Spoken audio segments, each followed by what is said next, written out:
recommendation is that the minutes as circulated be confirmed. Moved by Councillor Graham, seconded by Councillor Byrne. Any comments or questions or corrections in the minutes? No? All those in favour? Carried. The fourth item is apologies, and we have an apology from Councillor Tanzin, who is away looking after his family. And we'll be back for the next meeting. Item 5 is obituaries and congratulations, and I'm going to start on my left with Councillor Ronco. Hi. Yes, after more than 10 years in the Alpine Shire, this weekend I had finally the chance to attend the Myrtleford show, and I would like to address my sincere congratulations to all the people involved to make this event what it is, and I really think that it is one of the best events in the region. So once again, congratulations to everyone involved. Thank you. Thank you, Councillor Ronco. Councillor Graham? No, nothing. Councillor Smith? Nothing for me. Councillor Byrne? Nothing for me, thanks. Councillor Anderson? Yeah, mine's not working. Come on. Lick your finger. That one's permanently on. Just did before. I'd like to say I just attended the, it was the Myrtleford Show Art Prize, which is for the Myrtleford show opening on Friday night. And it was just really good to see the number of people contributing to their artwork to that art prize. It was a wonderful night. Thank you, Councillor Anderson. I have a few. I wanted to congratulate the Resilient Alpine Youth Group, RAISE, for putting on their Alpine Discovery Day, which was a great event in Pioneer Park, where people could come and look at different activities that they hadn't been part of before and learn a bit more about them and perhaps line up, enrol. The group's also been published in an almanac prepared by the University of New South Wales, and it includes a writing from policymakers, community leaders, researchers, answering the question, what is the most pressing issue in disaster recovery? So well done to that group of young people who are supported by Lara May, our Youth Development Officer, and she was also published in the Almanac, talking about how she's helped to build the group and what the group does and how important it is to work with the young people through recovery. I also went to the WAW Art Show, and I was really impressed the opening of the Myrtleford show. A fabulous show, you're right. We did a quip earlier that there's a few of us who haven't, but it's the first year they haven't been there for the last 10 years. It's a terrific place to go on a Saturday. But what I really liked about the art show is that what they do is they put out 20 centimetre pieces of art paper, it's canvas, thank you, and so there's a lot of pieces of art that are all in the same size, so there's walls covered with those. But the very special thing about the night is that the Lions Club were involved and the Historical Society were involved as well, and so it made it a really interesting. It wasn't just looking at bits of art and talking to people. It was looking at old photographs and trying to name people. And there was a book sale, and it was really interesting. The other thing that I also wanted to congratulate people on is the Mount Beauty Writers Festival. I think that I can't remember whether it's their 4th or 5th year, and I might even have got those figures wrong, but completely ground up, driven by people in the community, and apparently it's the best one they've ever had. So keep up the strength, Mount Beauty. The final thing is I wanted to congratulate Vic Rhodes and our advocacy team from the Alpine Shire Council, because the patch that has been such a mess between near Robin, between Brighton and Myrtleford, is finally fixed. So it's terrific to see, and we are getting a lot of comment about how good that is. And it is actually Vic Rhodes' responsibility, and it's great that they've got to it. So we move on now to declarations by councillors of conflict of interest. And I ask anybody whether they have any conflict of interest. And remind everybody again that if They do have a conflict that they can raise at any point in time through the meeting. Item 7 is public questions. I will take the questions on notice at first and remind people from the floor that if they'd like to ask a question, they can step forward to the microphone, say where they're from and what their name is, and they can ask a maximum of 2 questions. So the questions on notice, one has come from Amanda Shepherd, who is the Secretary of the Myrtleford Recreation Reserve Committee of Management, and I just want to start by thanking Amanda for the work that she does with that group.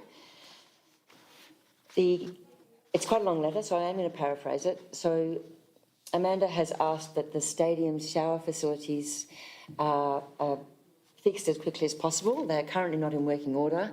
There's significant embarrassment to the entire Shire, not least because teams from all over Victoria travel considerable distances to compete at high level at the stadium, and that because the showers don't work, it's unpleasant for people on their way home to travelling those distances, and there's concern about health and hygiene.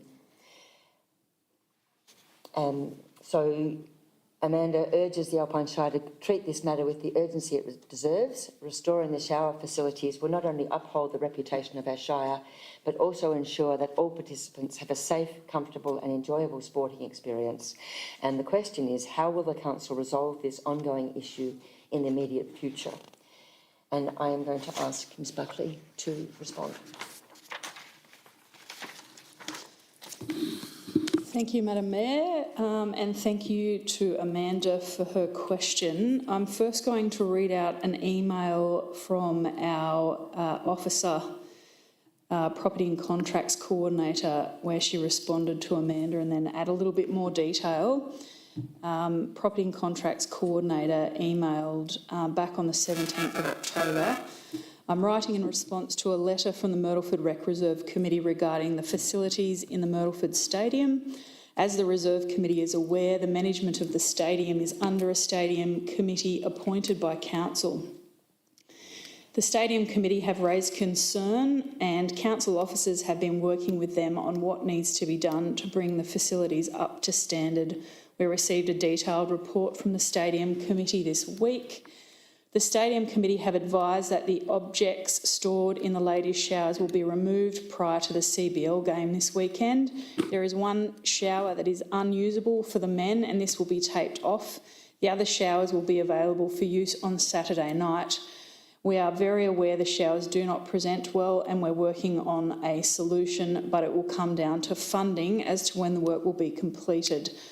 As per your email, I will put forward your request for your letter to be tabled at the council meeting. If my response is not enough to satisfy your request, please let me know. Just to add to that, there's a few historical issues at the stadium with the new portion of the stadium that has been renovated and the old portion. Council officers are currently in the process of working with DECA to understand who the formal tenant of the old part of the stadium is, and as such what tenant made the tenant improvement of the original building. This process is well underway and will be coming back to a future council meeting to clarify who the tenant of that portion of the building is. If it is determined that it is council and we take it on, those works will need to be prioritised against other renewals and upgrades in the council's list of projects and works. Thank you, Ms Buckley. The next question comes from Robert O'Connor from Mount Beauty. I would like to query the idea of moving the safer place, in inverted commas, of last resort from the Mount Beauty Stadium to Les Perts Oval. In the event of an imminent disaster, I believe you are suggesting we locate townspeople to an oval with no power, lighting or toilets. Those facilities are all available in the stadium. In the open, people will also be exposed to rain and or ember attack from an approaching fire. There does not seem to be any advantages to the tired and scared townspeople to be located in an area exposed to the weather, dark and lack of facilities. Thanks, Robert O'Connor. And I would like to ask Ms Cook to address that. Thank you, Madam Mayor. A bushfire place of last resort is designed to be an absolute last option in the event that all other fire plans have failed. BPLRs, bushfire place of last resort, they may provide a last resort location during the actual passage of a bushfire and may provide some protection from the direct flame and heat of a fire, but they do not guarantee safety. BPLRs are often simply a clearing that provides separation distance from a bushfire hazard and should not be confused with a community fire refuge, a relief centre, a recovery centre or an assembly area, each of which has different and specific purposes. Council's undertaken a review of the use of buildings for BPLRs and considers that they cannot be relied upon to be open when with someone available to open them during a bushfire event, or that we can have telecommunications being operational to obtain locked box codes. So the risk is that we would have community members or visitors arriving at a building location unable to access the building during a bushfire emergency. And this is the reason why we've put forward a proposal which moves BPLRs away from buildings and towards more open locations. Thank you, Ms Cook. And there's the next question's about bushfire place of last resort as well, and we do have an item on the agenda later on, so we can discuss a bit further what a BPLR is and how it fits in with fire, protecting communities from fire. The next question is from Beck Caskey from Harriettville. Please find below a question that Harriettville Community Forum would like to ask at the council meeting tomorrow night. Can council please provide some clarity on the situation regarding a bushfire place of last resort for Harriettville? As it's noted that there's no reference to the town in the municipal bushfire place of last resort plan 2025-29, which is what's on the agenda tonight. Recent meetings with Alpine Shire Council have indicated that the community hall is no longer an option, so the Harriettville Community Forum would like to ask on behalf of the town what options are for visitors and residents in the event of evacuation routes being blocked. To not have an alternative to evacuation we see as a risk, and having surveyed community sentiment, it has shown people have significant concerns. At present, the CFA BPLR website has the closest location for Harriettville being Lock Car Park at Mount Hotham, which is inappropriate given the nature of the road and fire-prone landscape. Thanks and warm regards, Beck Caskey and Dave Blackman from the Harriettville Community Forum. Thank you, Ms Cook. Thank you, Madam Mayor. So I think one thing to note is that the adoption of a BPLR plan and the commissioning and decommissioning of BPLR sites are different processes. So we've put them together tonight in tonight's council report. The plan provides the framework for which BPLRs are assessed and how they're managed and maintained. The commissioning and decommissioning has been put together in the report today, but can be done separate from a BPLR plan itself, which means that we could do something outside of the adoption of the plan. With regard to Harriettville, it's also important to note that not every town and not every location will have a site that is assessed as suitable for designation as a BPLR. It is essential that individuals develop a bushfire emergency plan that does not rely on the availability of a BPLR for a bushfire emergency. In all circumstances, community members are encouraged to maintain their individual bushfire plan, monitor the situation at the time, and evacuate as directed by emergency services. A BPLR is not designed to be an alternative to leaving early or staying and actively defending your property. We would not be advocating for residents of Harriettville to be travelling to Mount Hotham in the event of a fire in the area. We would strongly encourage residents to leave the area early if they do not feel adequately prepared to stay at their property in the event of a fire. At this point in time, a suitable site for a BPLR has not been identified in Harriettville due to site limitations and assessed fire risk conditions. However, officers are still working through the constraints in Harriettville to see whether there's a suitable site that could be considered in the future. Thank you, Ms Cook. That's all the questions on notice, so I now ask for questions from the floor. And for the couple that came in last, if you'd like to ask a question, please step up to the mic and say what your name is and where you're from. Yes, Sarah.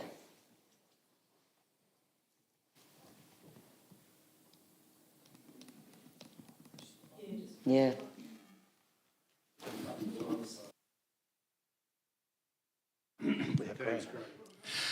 Thank you. I'm Rob O'Connor, and I asked the question previously. Natalie gave a great answer. However, there are a couple of problems with it. Firstly, I've been a captain of Mount Beauty for 11 years, Fire Brigade, well aware of what a BPLR is. There are people who are infirmed, have some difficulty being able to get away, that require a place, if the fire is coming over the hill, which it has been previously, to be able to locate somewhere within the town to feel safe. They can't get to Albury Wodonga, which is the nearest place you can go, other than that. The Fire Brigade at Mount Beauty holds a key to the stadium. So there is no problem accessing that stadium should the need to be required. Up until now, there has not been a time when that stadium has been needed for this purpose. I can't foresee a time in the future. However, if it is needed, then I think we have to make provision for those people who can't get to Albury Wodonga to have somewhere locally that is relatively safe. And as I pointed out, putting him in the middle of an oval where it's possibly dark, possibly raining, possibly under ember attack, no toilets, no power for your phone, no lighting, is not really a suitable alternative to putting them in a stadium where it does have all of those things. Plus, it has a solar system with battery, with a generator, to guarantee that there is power, that there is lighting, and that all the facilities will work if we do lose power in the place. I think it's a major disservice to the locals in their worst time of emergency if you take away the facilities of the stadium as a bushfire place of last resort. Thank you. No, I don't. It's not a question. It's not a question, it's a statement. Well, maybe the question is, can you possibly rethink the answers Perfect. Yeah. so that you can understand how this is such an important issue, even though it's probably going to be never used, but it is such an important issue that needs to be looked at. Thank you very much, and I really do appreciate the information and your viewpoint as well. And I'm with you. I really hope that's not something that we ever need. We never need to activate a BPLR in the Shire at all. I really hope. Part of the challenge we have is the community understanding of a difference between a place to evacuate to during a fire and a place to be for a place of last resort. And it really is a challenge in having community members understand that a BPLR is not a place to go and get a cup of tea and be there as part of your bushfire plan, because a BPLR is, as you said, the fire is coming over the hill and we need to be somewhere which may not be safe and where the radiant heat may be, of a case that we may survive. So that's where the BPLR is, and part of the challenge we have is, one, yes, access is very much a challenge for us. So as you said, the CFA have a key to the stadium, but we can't guarantee in that situation that the CFA will still be in town. The CFA may have been evacuated at that point as well. As we recognised during previous bushfire events, there were times when the fire is coming, there is no CFA in town at that point. So we can't guarantee access to the building at all times. And we are moving away from BPLRs in buildings. It doesn't mean there won't be potential evacuation requirements for buildings, but not as a designated BPLR. It's not our recommendation. I've done my 2 questions and I'm allowed to respond. Quickly. You can add mine, Rob. Again, thank you. As captain, I have informed people of exactly that. It is a place of last resort. It is not somewhere to go and sit for 2 weeks and wait for the fire to come and see what's happening. If they want to do that, go to Albury-Wodonga, go to Wangaratta. The place of last resort is exactly that, and I'm well aware of what you're saying. That doesn't stop the time where the fire's coming over the hill, that we do have a different situation. We can't send people off to Albury-Wodonga because the fire may impede it. We need somewhere locally that can be a place of last resort. As for the CFA being there, we have a number of non-operational members who man the station whenever we leave. There is always a CFA person in Mount Beauty, guaranteed. They may not be the people out in the fire trucks, obviously, but we do have someone who is a CFA member in Mount Beauty, because we have people who don't go on fire trucks. Thank you, Rob. Really appreciate, echo Ms Cook's sentiments, really appreciate you bringing your knowledge and expertise to here. The item on the agenda today is about the plan, and what we're hoping to do is engage with the community after this fire season and work through the best options we possibly can for bushfire place of last resort, because that's what we're really focused on. But as Ms Cook said, there may be another category of something that we need to be thinking about, like an evacuation centre that's different. So let's watch this space. So the report is about the plan. It's also about the commissioning and decommissioning of sites for this fire season. We have undertaken to do further work, particularly in Harriettville, ahead of this fire season, and we will do further work. We'll do more work next after the fire season in the early new year to have a look at next year. There was a second point I was going to make. Sorry, yes, I did. We had them put together, but we're definitely doing more work on it, Rob, and we will engage. Yep. Thank you for your time. I have remembered. So, and just in terms of the reference to evacuation centres aren't generally a function of council. So an evacuation centre is generally nominated at the time of an incident by the incident controller. And for a fire, the incident controller is always going to be the CFA. And it's the ICC and the incident controller and the incident control centre who nominates evacuation points. So that's not a function generally of council to nominate those during an event, just for clarity. Perfect. And that also just emphasises how important it is to get all these things sorted out so that people in the community understand them. So, yes. Thank you. Further questions from the floor? Mr. Dyer.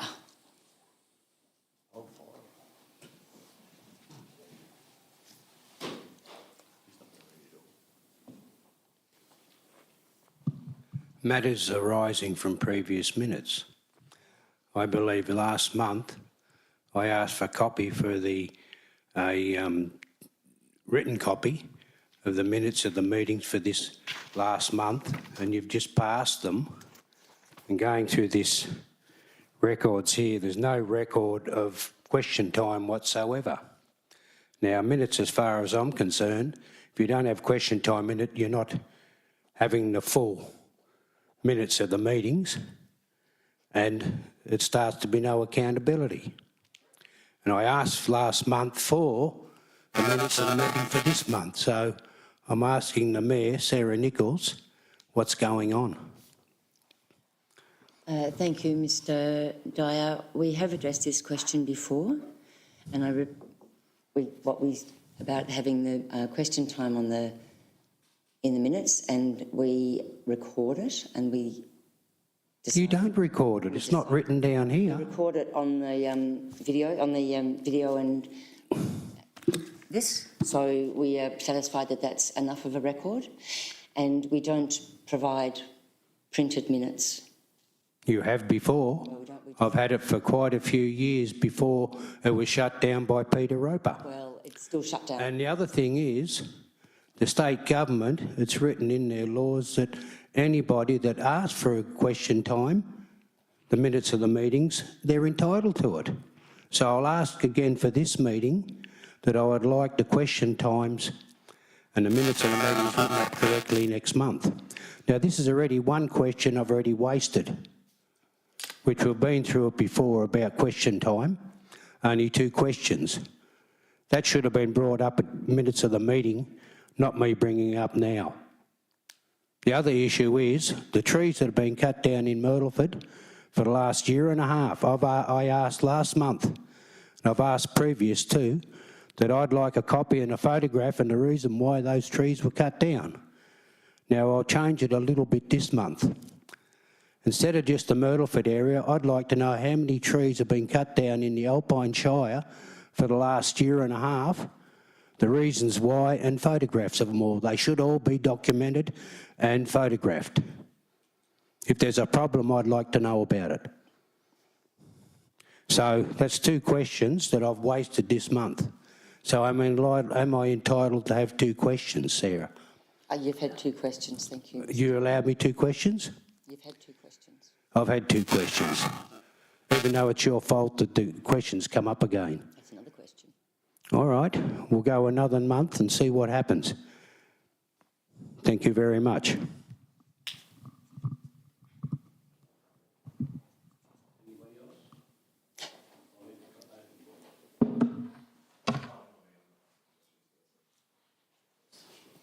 I just have a quick question about timing.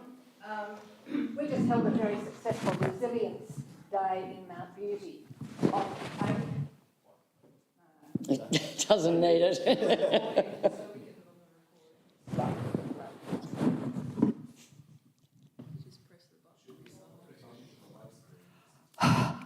Perfect. working. Just timing, that's all I'm asking about. We held our Resilience Day, which was very successful. We had the CFA, we had legal advice, we had Men's Shed cooking for us. We had the Neighbourhood Centre from Mount Beauty, which is a gamut of information that can be passed on to the public. We also had 50 bags to give away that were, had a lot of stuff in them relevant to people who were leaving their house at a quick time. And to get one of these, you didn't just get it because we thought we were nice. One had to answer 3 pages of questions. So we collected quite a bit of information at our Resilience Day. Found it a bit annoying that we weren't able to tell people that our place of last resort may not be the stadium. We had a lot of people gathered at a public fair and we were spruiking that they would still go to our centre by the swimming pool, telling them what was there, what they could do, how safe they'd be, etc. Les Peart Oval was not mentioned at all, and it just seemed to be a bit strange that the timing for us in Mount Beauty, over the hill, was not very acceptable. I'm sure you've had it on your minutes for quite a while. I do read them every month, and I couldn't see any reference at all.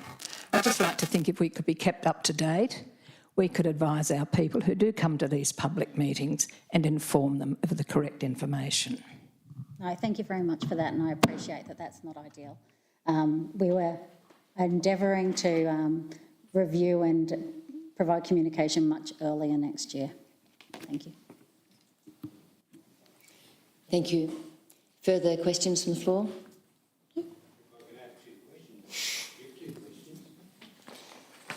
We'll move on to item 8, which is the Mayor's report on the annual report.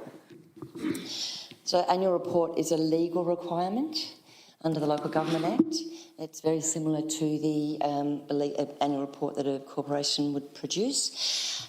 But what this one particularly does is talk about how the council has delivered the council plan, as well as financial and particularly financial. So what I think is important about this one in particular, because it's about the annual report that finished on the 30th of June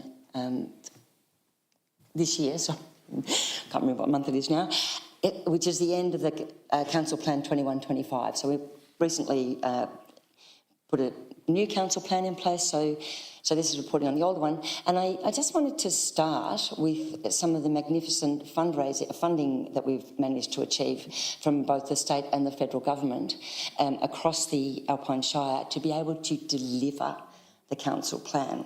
So this is since the 2019 and 2020 bushfire and COVID. We've received nearly $2.5 million, actually a bit over $2.5 million across the Shire.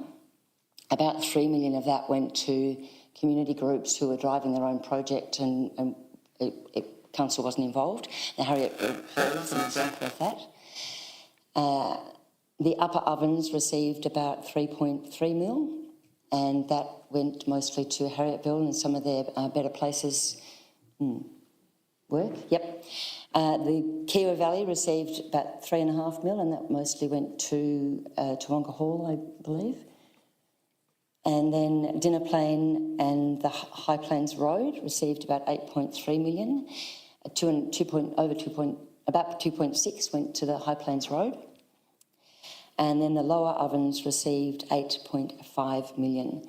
So, and that went to Splash Park. It's going to Nemo Bridge, which is still underway.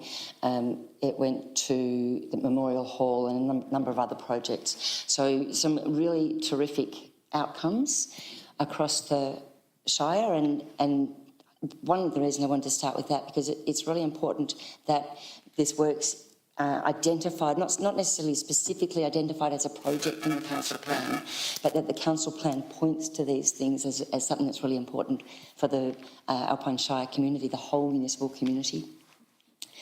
So then now I'm going to rush into some highlights, because I think it's really good that the annual report captures what the Alpine Shire achieves, and I really urge people to have a good look at it. You don't have to read it all, but certainly have a look at the report against the council plan, because there are heaps of highlights, and I've got 3 pages which I'm going to have to paraphrase, because otherwise we will be here to 9 o'clock. I've already mentioned the Raise Group and the achievements they did. Mount Beauty was voted top. It was rated gold in the 2025 Victoria Top Tourist Awards as gold in the small tourist town category, and that was a fantastic effort from Alpine Shire staff and the people of Mount Beauty. We received, as a council, reviewed our corporate climate action plan, and part of that is going to be working forward with our communities to help them get ready for a low emissions future and some changes that we'll all need to adopt. We opened the tip shop, the first tip shop, and certainly currently the only tip shop in Myrtleford, and I've told a number of people this. I think I started talking about a tip shop in 2017. It finally got opened, and it's really exciting, and it's a great way to for things that some people don't want to move on and be reused. We've done a significant amount of strategic planning, and a lot of this that's come into the work's been going on for a long time, and it's coming to council meeting tonight. The strategic planning sets the base and the goals for future decision making, and it also underpins statutory planning. So over the last number of years, we've been doing a lot of work in the statutory planning department, trying to get on top of some of the really complex matters that have been held up, and to get the statutory planning, the applications as they come in through according to the legislated timelines, which is 60 days. And we're starting to really make some forward steps in that place, and the work started probably a couple of years ago. Community engagement, we remain a sector leader in community engagement, and it's only getting better with pop-ups, Engage Alpine. You'll hear a bit more about engagement tonight for those who stay and how important we think it is. Staff turnover has decreased to, it's less than 15%. It's the lowest level since COVID, because there's been a lot of turnover since the working systems changed, and this low turnover's a reflection of stability, but it's also, I think, a reflection of the cultural transformation work that's been going on under our CEO, Mr. Jeremy, and with his excellent executive supporters, staff. I'm not going to talk to the comprehensive financial statements because they're a separate thing, but they are very comprehensive. They've been audited, which means that they've been checked by an external expert, and they also go as a government auditor, so we're happy with that.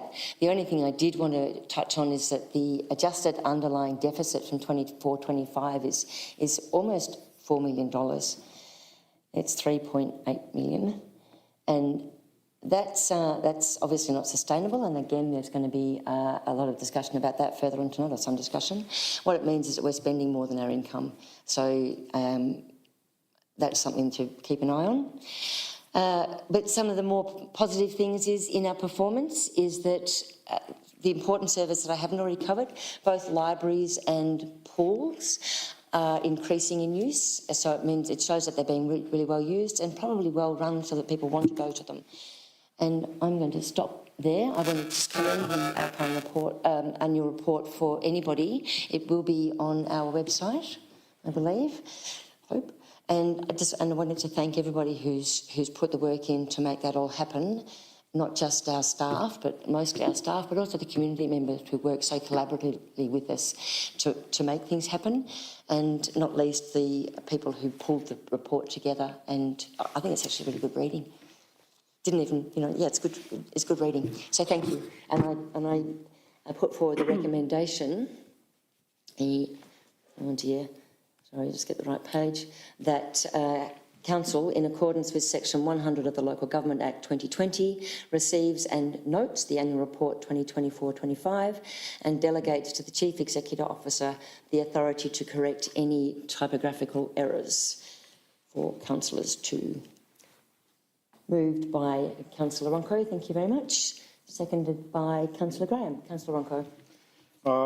It was a very interesting document, really. Love to read it. How many pages again? 157 pages, which is good. I would like to, I saw that you mentioned that the community grant program supported deliver 14 community projects, and also the Cura Valley Flood and Landslip grant program supported 9 community projects, and I would like to congratulate all the recipients of this project, so it's always good. We just answer the question just to have an idea of the figures for the deficit, but you say it's just 3.8 million. Also on page 9 of the Alpine Shire Council annual report, it says, following the surplus result, Council is in a strong cash position with a balance of 30.2 million as at 30 of June 2025. Why we could see this strong cash position? I'm not going to answer that. Just to know. Why do we have such a strong cash position? Why do we have such a strong cash position? Thank you, Councillor Ronco. We've got a strong cash position because Council's managed its finances carefully over recent years, but we've also been the beneficiary of quite significant grant funding through COVID and bushfire, some of which has translated into essentially offsetting costs that Council would otherwise have seen and had to pay for. So essentially it's been a little bit of a windfall for Council over recent years, which has contributed to it having a relatively healthy cash balance at this point in time. Thank you. And just also I noticed on page 67 of this document, I noticed the 72 hours program for emergency rolling out to the community. It's a very important program, and I think it's very important to see that on the annual report. So, and that's it for me. Thank you.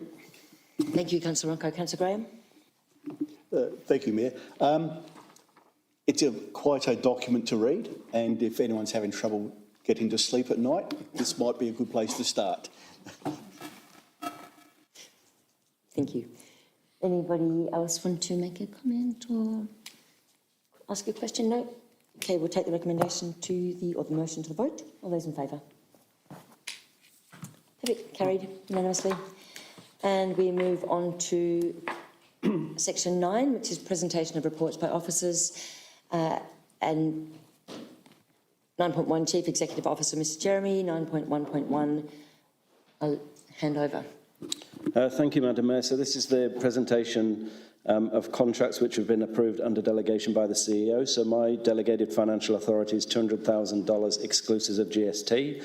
So for transparency, where we award a capital works contract which falls under my delegation, we report it back to Council and provides transparency and gives councillors and the community the opportunity to see the works that have been awarded. So tonight we've got 3 contracts that have been awarded in the last month under my delegation. So the first one there is a road stabilisation and patching contract for this current financial year.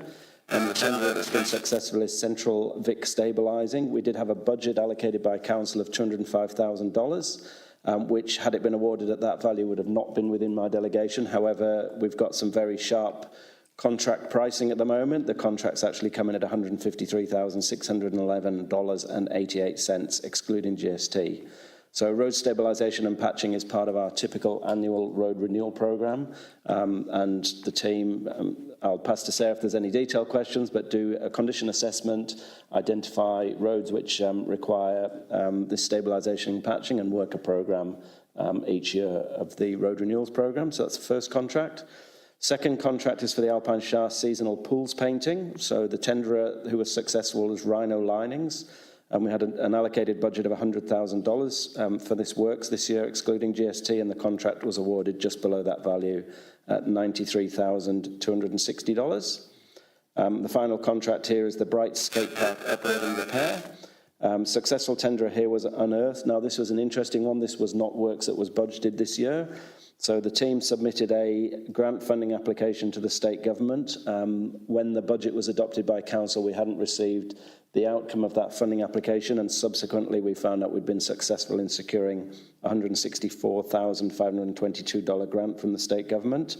So the works are essentially unbudgeted in this financial year because they weren't captured in the annual budget. The contract, again, you'll see some quite sharp tender pricing here. We're seeing that across a lot of our contracts at the moment. There's a lot of competition for tenders and we're getting good pricing. The contract value here is $128,980.60. So the recommendation this evening to council is that these three capital works contracts, which have been approved under my delegation, be noted by council.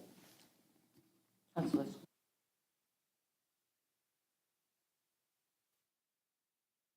Thank you, Madam Mayor.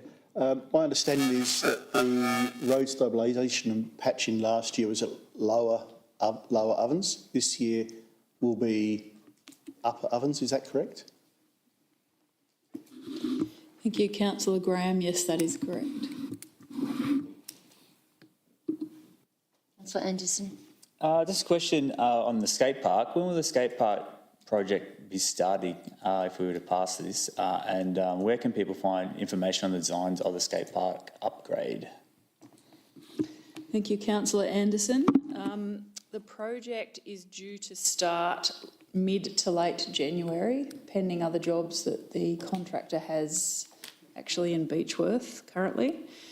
The designs are not currently available on our Engage page, but the team has informed me that they're going to be doing a communication package leading into the works, which will likely start in about December.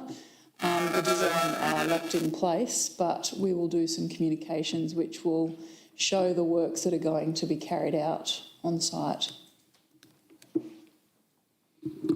Councillor Smith. Yeah, seems to be a trend here with the tenders. There's a lot more competition. Like, there's a significant savings of nearly $60,000 in the road stabilisation. Is that just you found that there's a lot more people tendering now? It's the competition is because it's significant to what we budgeted for what the contracts come back at. So just like on that road stabilisation, have you found that there's just a lot more people putting in for tenders now and it's working to our favour very well? Thank you, Councillor Smith. We have found over the previous 12 months in particular a lot sharper tenders, so much more affordable, and a lot more tenderers putting in for public tenders. So post-COVID we saw the complete opposite, and now our works within the region and certainly close to Melbourne as well have started to decrease across the state. And so for our ongoing renewals in particular, we're seeing much better prices and many more tenderers applying as well. Yep, no, that's great. The other question I had was in regards to the pools. Is that across the Shire for Mount Beauty, Myrtleford? What works are being done on which pools? So we completed the major works at the 3 pools at Mount Beauty. So they required much more significant work because of their condition. So we ground back the concrete filled patches with resin, and then we put an epoxy paint over the top, which makes it last a lot longer. And the hope is the paint will slowly fade over time, but the hope is because of the significant investment, it'll last for around about 10 years. Yep. Myrtleford, we repainted the black lines and did some small patches. Fantastic, tough. Any further questions? Councillor Ronco. Yeah, but I share the question with Peter, the same thing. So I noticed the variation of 50,000 on the road stabilisation and patching. Just where the extra funds will be reallocated to the budget, or? Thank you, Councillor Ronco. Yes, the money will be a saving, an overall saving for council to go back into the budget. Thank you. For the Alpine Shire seasonal pool painting, so is it something recurrent every year, or no, now that have been done, we have a couple of years before redoing it? Now that thank you, Councillor Ronco, now that particularly at Mount Beauty, now that we've ground back and applied epoxy paint, we should get about 8 years before we even have to think about applying a layer on top. We won't need to grind back and fill in epoxy paint. Myrtleford, however, will need to be done into the future, depending on the current condition. It's looking like maybe in the next 4 to 5 years. Thank you. And the last one, the Bright Skate Park upgrade and repair. What is the time frame to deliver this project? And have the community and stakeholder been consulted regarding this project? Thank you, Councillor Ronco. The contractor has indicated around about 4 weeks to complete the works. In the lead up to the project, we were heavily engaged with an informal, they called the Bright Skate Group, to understand what the requirements were to upgrade that specific location. And certainly we've sent emails and made phone calls to that group to let them know that we've been successful, originally in the grant, and now that we're going to be progressing with works as well. Thank you. Thank you. Further questions? Comments? Yep. To build on Councillor Ronco's question, that the money from the savings that we've budgeted for those prices, I know that with the grant funding that we don't redistribute out that money into our coffers. What will happen to the rest of that grant money now that we've got the contract prices 128,000, 100,000, and now we got grant of 164,000? Thank you, Councillor Anderson. Our aim is with the funds that we've made available, because we've received such a good price, is that we'll re-engage with the stakeholder groups to understand if there's anything at that location that could further improve the skate park. The officers, the project managers, are in the process of trying to do that with the relevant stakeholders that we engaged with originally. Thank you. Further questions, comments? No, we'll take this to the vote. All those in favour? Carried. Excellent. 9.1.2, Albury-Wodonga Hospital redevelopment. Thank you, Madam Mayor. So the purpose of this report is to provide an update on advocacy relating to the development of a single-site greenfield hospital to service the catchment of the Albury-Wodonga Heath. So as a bit of background, in February at the Ordinary Council meeting, we presented a report to Council. Sorry. At that meeting, Council affirmed its support for the hospital and acknowledged that we have critical healthcare infrastructure needs in the catchment. Thank you.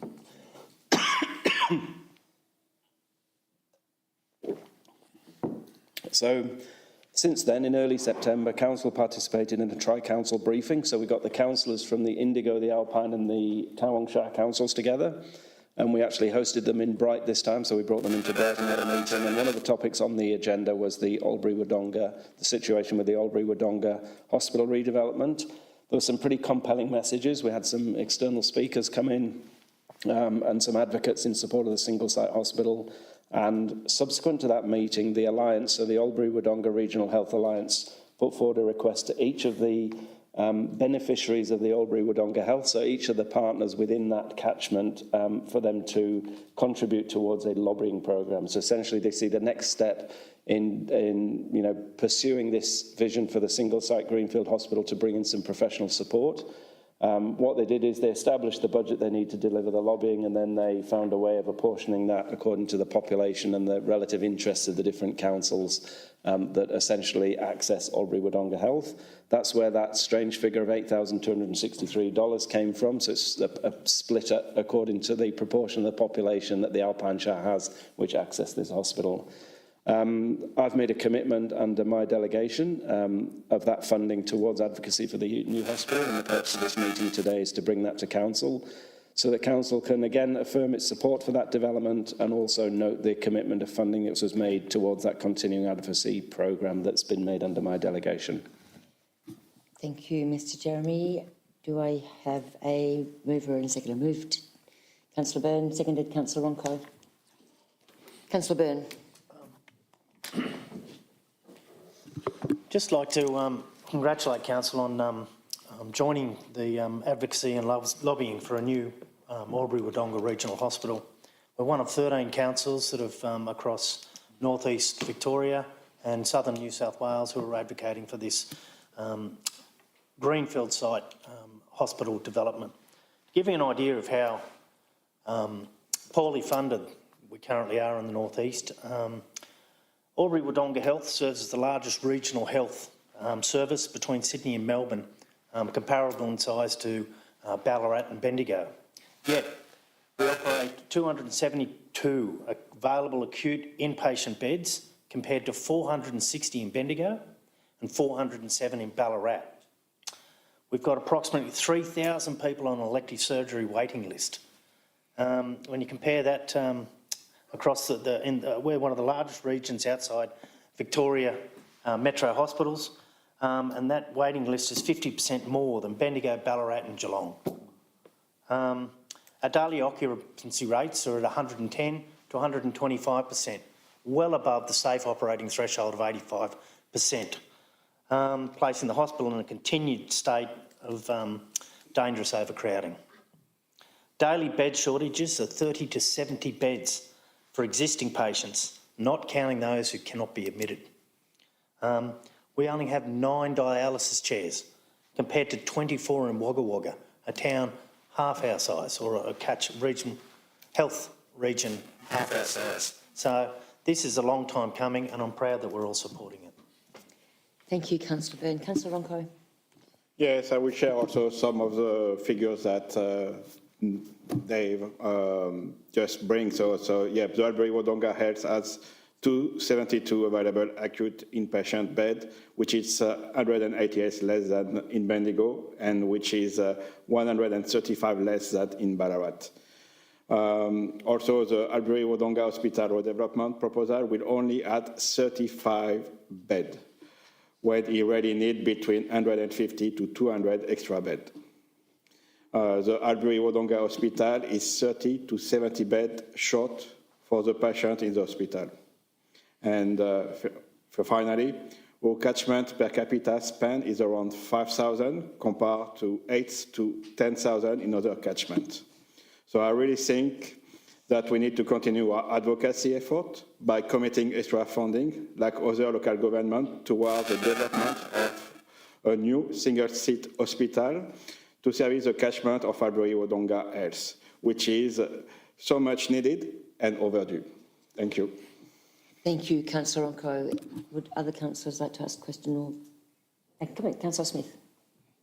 Yeah, I just want to reiterate the comments of these two councillors, and I think we're all pretty unanimous in how important us advocating and pushing for this. Our residents in the Alpine Shire are definitely more so probably in the Kiwa Valley, Dedorang and the Toowoomba and Mount Beauty. It's their go-to place. So it's so important that we do advocate well here and push this for our residents. So. Thank you, Councillor Smith. Councillor Graham. Thank you, Madam Mayor. I'd like to put a bit more of a personal approach onto this. In my previous life as a paramedic, I'm aware that all obstetric cases and all births are carried out in Wodonga. but the paediatric unit is in Albury. So if a lady goes into a labour and a child or infant is born and is in serious medical need, they require an ambulance trip over to Albury to the paediatric unit. If there's no ambulance available, they could be waiting some time. So everything needs to go onto one site. Thank you. Thank you, Councillor Graham. Further comment? Councillor Anderson. I'd just like to say thanks for the other councillors' input. I think for the small amount of money that we put towards the advocacy, I think it's the least that we can do as a council for our residents. Thank you. Thank you, Councillor Anderson. Councillor Byrne, do you would like to answer anything? Okay, we'll take this one to the vote. All those in favour? I think we're shooting up, aren't we? It'll be unanimous. Thank you. And I'd like to just thank Councillor Byrne for taking on the role of attending the meetings of the local government group and health group that's working this through. Really appreciate it. We will move on to 9.2, Director of Assets, Ms Buckley, and we start with 9.2.1, the asset plan. Thank you. Thank you, Madam Mayor.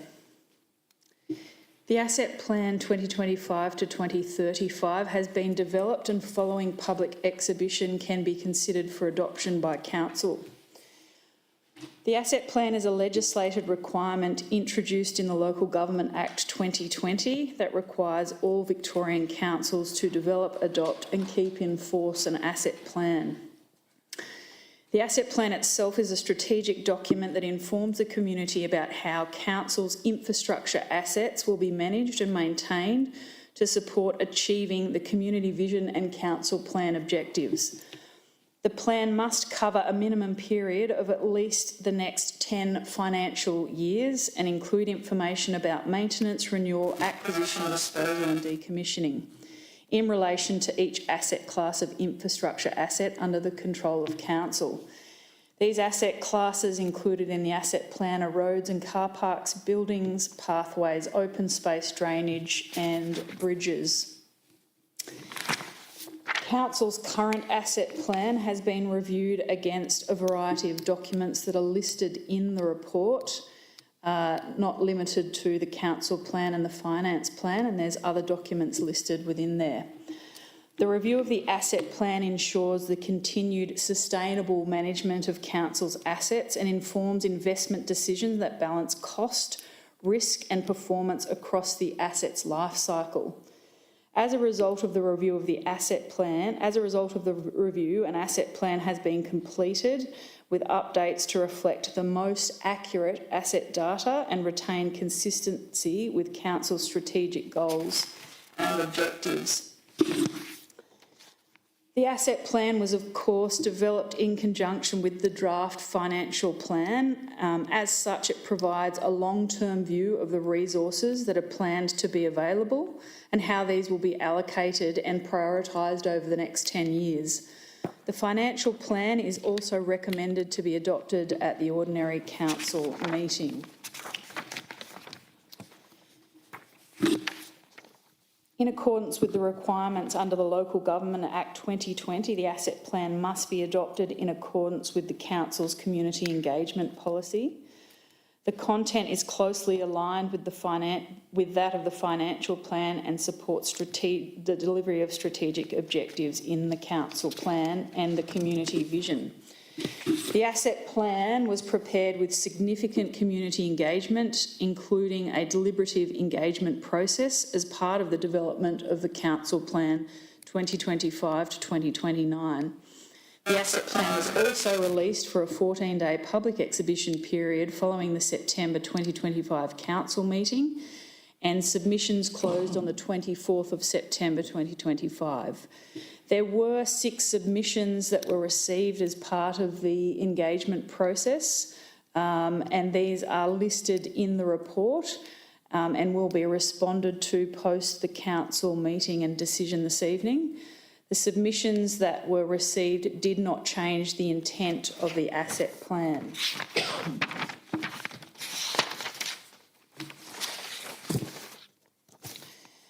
The This evening, it's recommended that Council notes that following the release of the draft asset plan for public exhibition, 6 external submissions were received which did not impact the intent of the plan.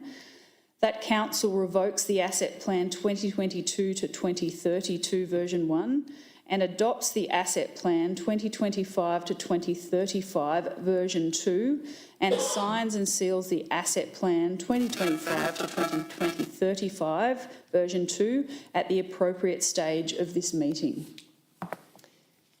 Thank you, Ms Buckley. Councillors. Councillor Byrne. Councillor Smith. Councillor Byrne. Director Buckley, I note there's some significant changes from the draft, especially in savings of $14.8 million under our renewals program, and an uptick of 4.1 in our upgrade programs. Would you like to elaborate on how these figures were achieved? Thank you, Councillor Byrne. It's fair to say that post the draft asset plan, council officers worked tirelessly with line of sight on our financial sustainability issues that will come to light tonight to further reduce the spend on renewals. This was done with updated condition data and field data across all of our asset classes. To reduce the amount of renewals while still keeping our assets in a condition that is viable for the community. So that's seen an annual saving over the 9-year period of around $1.6 million. Of that $1.6 million, we took $470,000 of that annually, and we've placed it back into upgrades for the community. Knowing what the community is after around the Shire and across our asset classes. So we're still able to realise a saving just over about 1.1 annually that can be tipped back into the council budget. Councillor Smith. Yeah, a really important process, this. I just want to confirm, I'm pretty sure it's on a 12-month basis that you'll reconcile this asset plan and we'll get a report back yearly. Is it every 12 months? Yeah? Thank you, Councillor Smith. Given the amount of work and effort that we've put into making this as accurate as we possibly can, we want to make sure that annually we do exactly the same process. So obviously, with projects that come up in capital, sometimes there's projects that are planned and that aren't, or grant funding that's received. And of course, we'd like to reconcile the spend across every asset class against the original asset plan. And as you suggested, provide an annual report back to council that reflects those ebbs and flows and changes. If there's significant change going forward in what we expect investment to be, then we would need to bring a whole new asset plan back to council for readoption. Councillor Ronco. Yeah, just a remark, just that, yeah, I was very happy also to see on different pages of the asset plan that I will just read from the pages. So this is a living document that will be regularly reviewed and updated to ensure assets continue to meet community need and support long-term strategic goals. Intermediary review of the asset plan may be undertaken from time to time as improvements are implemented or major financial decisions are made. This is to make sure that it remains consistency with Council's strategic goals and objectives, having regard to its available financial resources, long-term work programs that are reviewed annually, and the consideration of any external factors that are likely to influence the asset plan. Council asset management plans are continuously monitored and are formally reviewed and updated every 4 years. Reporting on service level and other performance measures will be undertaken as part of Council annual report and specific review project approved. So I'm glad to see that this important document, the Asset Plan 2025-2035, will be monitored, reviewed and reported regularly in the next few years, or as needed. Thank you. Thank you, Councillor Ronco. Any further comments or questions on the asset plan? No, you asked my question, Councillor Byrne. Councillor Anderson. I had some, but they were answered earlier. Just for people to understand how important this asset plan is, what was the sort of total value of the assets that the council manages across the Shire? It's a substantial amount of money we're talking about.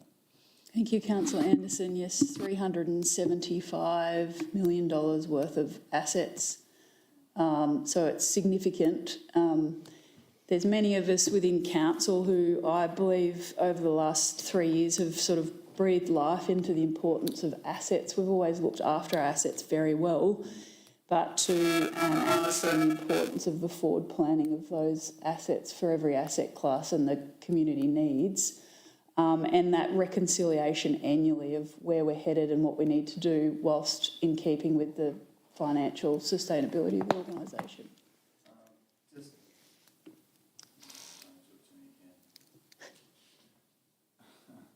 So what you're saying is that in the past, perhaps the attitude was we've got assets, we'll fix them as they get broken when we need to, and now we're looking at more a forward way of making sure we're managing those assets rather than waiting for things to sort of break down. And is that right? Yeah, it's a little bit of everything. I guess councils are fairly young in requiring to have an asset plan. Most councils, it's their second or third. So all councils, I believe, around Victoria are getting more and more refined about how we manage and plan for our assets, and it's also a requirement under legislation. So our previous asset plan, all best intentions, we did actually spend fairly close to what we said we were going to. It's just now, rather than reconciling over, a 4-year period, we'll be reconciling annually and doing more field data inspections to make sure we're getting that feedback loop on the condition of those assets. Thank you. Any further comment? Councillor Byrne, nothing to add. We'll take this one to the vote. All those in favour of the asset plan 2025-2035? Perfect.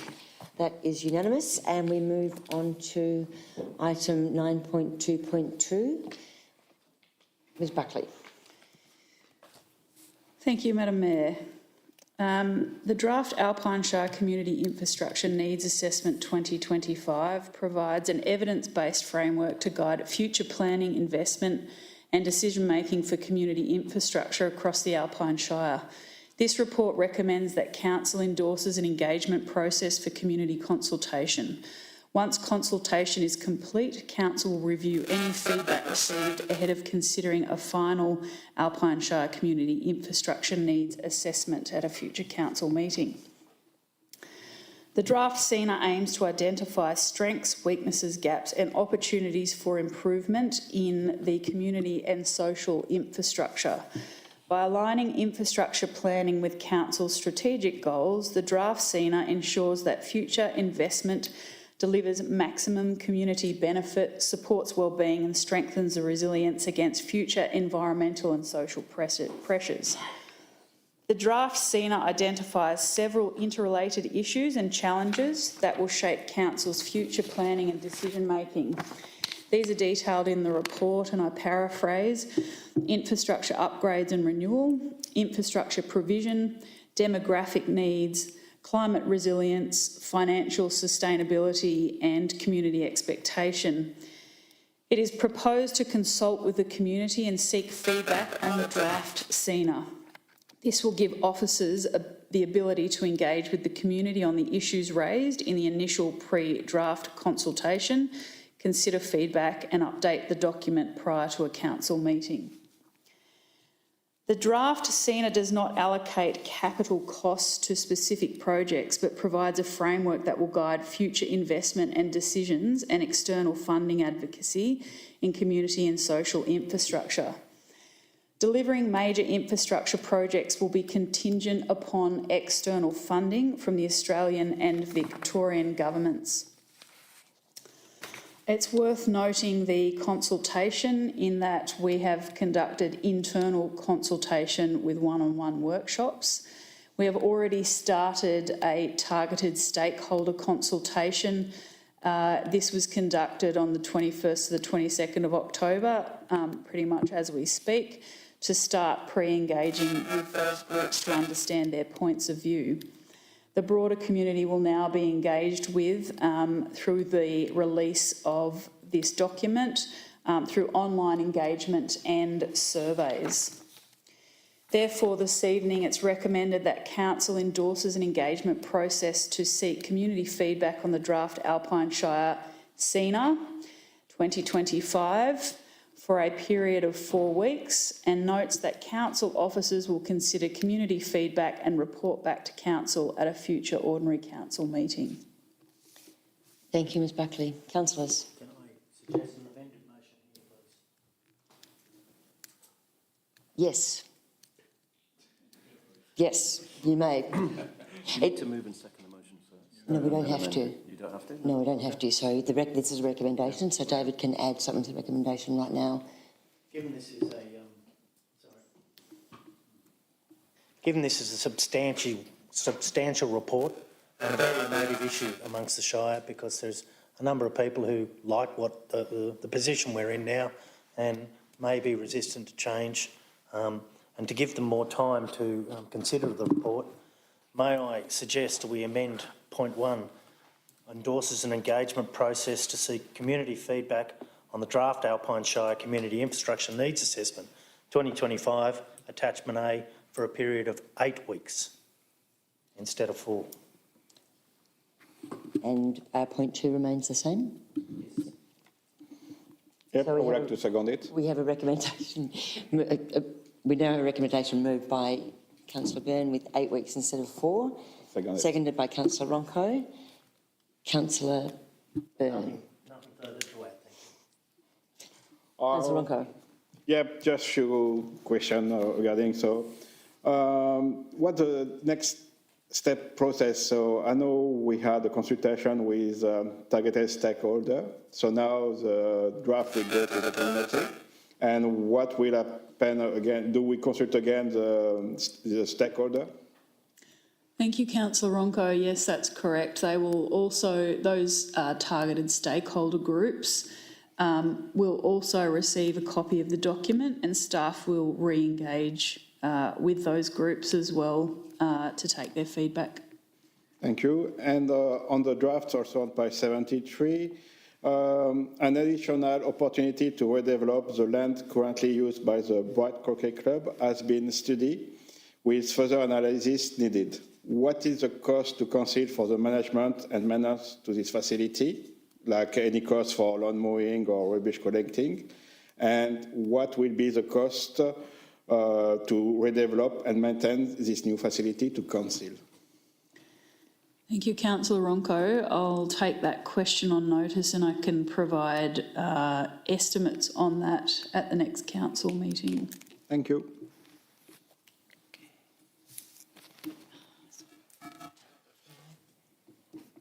Okay, any further comments, questions about this one? Councillor Anderson. Just how were stakeholders identified in this process? Did you? Thank you, Councillor Anderson. My understanding is that the officers identified those groups that would be most affected by what was found in the report, and that use significant council facilities. Thank you. Any further comments or questions? No? Might be a little bit repetitive, Ms Buckley, but I'd really like to tease out what are the parameters that make community and social infrastructure a priority to maintain and renew in a small rural shire, particularly given that we have such a large asset base, and we've already talked about the ongoing costs of that. Thank you, Madam Mayor.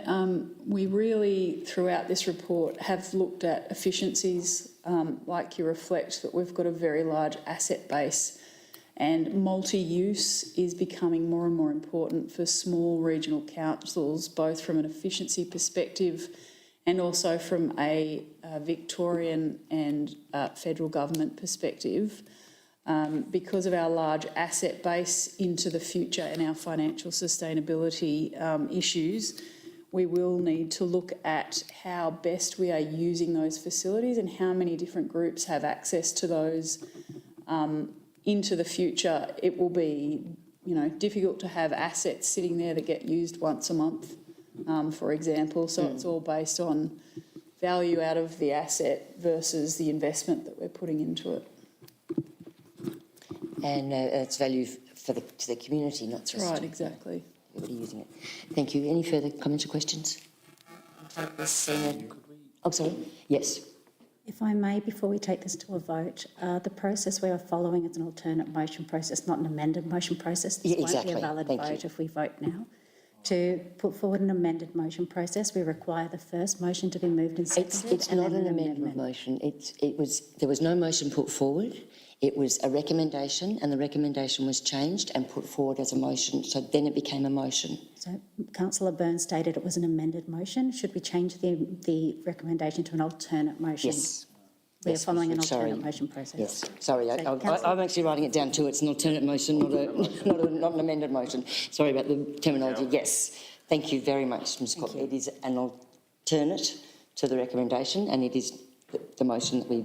You may just wish to ask Councillor Byrne to put forward his alternate motion and move and second. Just to be clear. the minutes. Okay. Thank you. So, absolutely. Councillor Byrne, and do I have a seconder? Councillor Ronco. And thank you very much. And any further discussion? No. Let's take this to the vote. All those in favour? Perfect. And can I just say that next time, can we actually move and second the motion, the recommendation that we've got, and then do the amendment? Because we need to practice that too. Okay, we are moving on to, I've lost it now, the draft, 9.2.3. Ms Buckley. Thank you, Madam Mayor. The draft Alpine Shire Tracks and Trails Master Plan 2025 presents a strategic framework for the sustainable planning, development and maintenance of walking, cycling, hiking and shared use trails across the municipality. This report recommends that Council endorses an engagement process for community consultation. Once consultation is complete, Council will review any feedback received ahead of considering a final Alpine Shire Tracks and Trails Master Plan. The Shire is a year-round destination for walking, cycling, hiking, mountain biking and outdoor recreation. Over 1.7 million domestic visitor nights were recorded in 2023. There is increasing demand for high-quality trail-based experiences that are safe, sustainable and accessible for a wide range of users. Recognising the need for a more coordinated and strategic approach to the development, enhancement and management of trails, Council commissioned the development of the Alpine Shire Tracks and Trails Master Plan, Draft Plan in 2024. The draft plan outlines an integrated approach to improve the quality, connectivity, safety and sustainability of walking, hiking and cycling and multi-use across the Alpine Shire. It also provides a framework to guide prioritisation of investment, leverage funding opportunities and support long-term planning aligned with community and tourism needs. The draft plan does not commit Council to any immediate expenditure, but provides a prioritised action framework that will guide future investment decisions and external funding advocacy. Some high-impact trail links will require significant multi-agency collaboration and co-funding. Any project arising from the final Alpine Shire Tracks and Trails Master Plan will be subject to a separate business case, consultation and council resolution prior to commencement. In consultation, the draft plan has been informed by extensive stakeholder and community engagement. Online survey results via Engage Alpine showed that council had over 1,000 page views, 880 visits to the website and 221 contributions.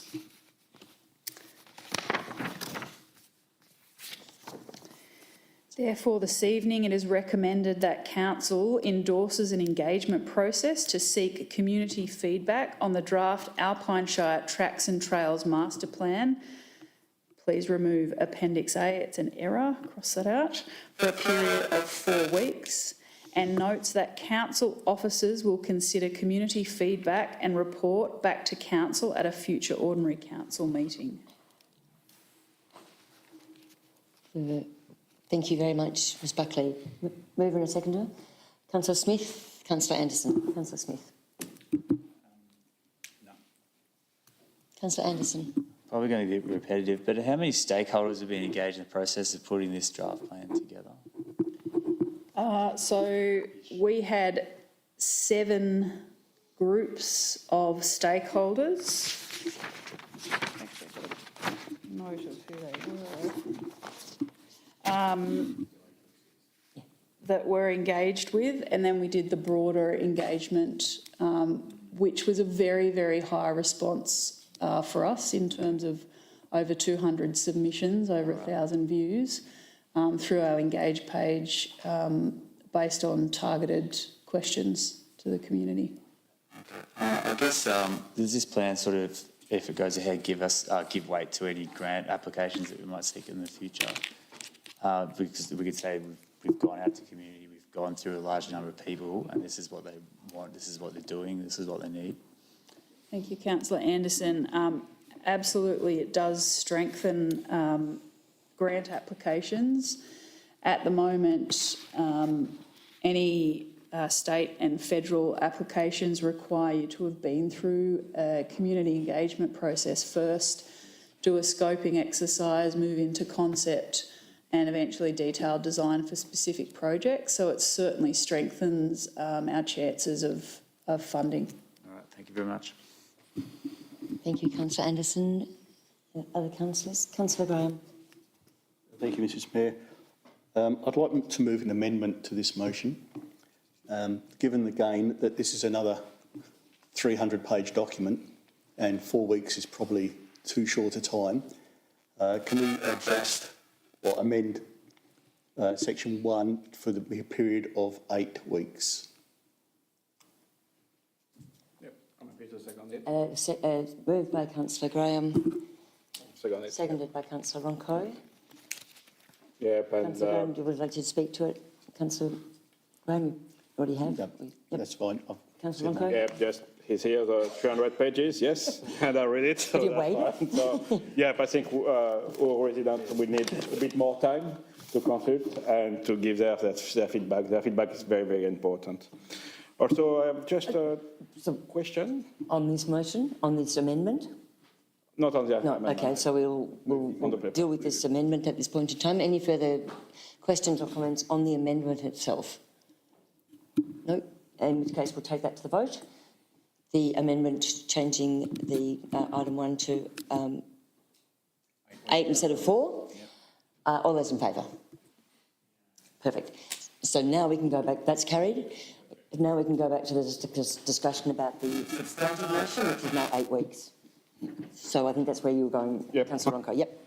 Yeah, the only question is a Shire-wide open survey that received hundreds of responses from residents and visitors. I just wanted to know what the percentage of resident response compared to visitor response. Yes, how many visitors answered this survey compared to residents? Thank you, Councillor Ronco. Only 80 respondents chose to provide their location. It was optional. Of those, only 4 were outside of the Shire. To give you an understanding of a sample percentage, I suppose. Yep, thank you. Any further comments or questions about the tracks and trails? I think it's a fantastic document. I can't help myself. It's incredibly thorough. Absolutely, the 300 pages are all really useful, and I think regardless of what comes out of it in terms of where the tracks and trails go and how we develop them, there's a really good basis for keeping them safe and how they're shared between different users, like cyclists and pedestrians and stuff, that is in that document. And I think it's going to be a great asset to the organisation into the future. So terrific to have it, and I commend it to the councillors as we take it to the vote. All those in favour? Carried unanimously.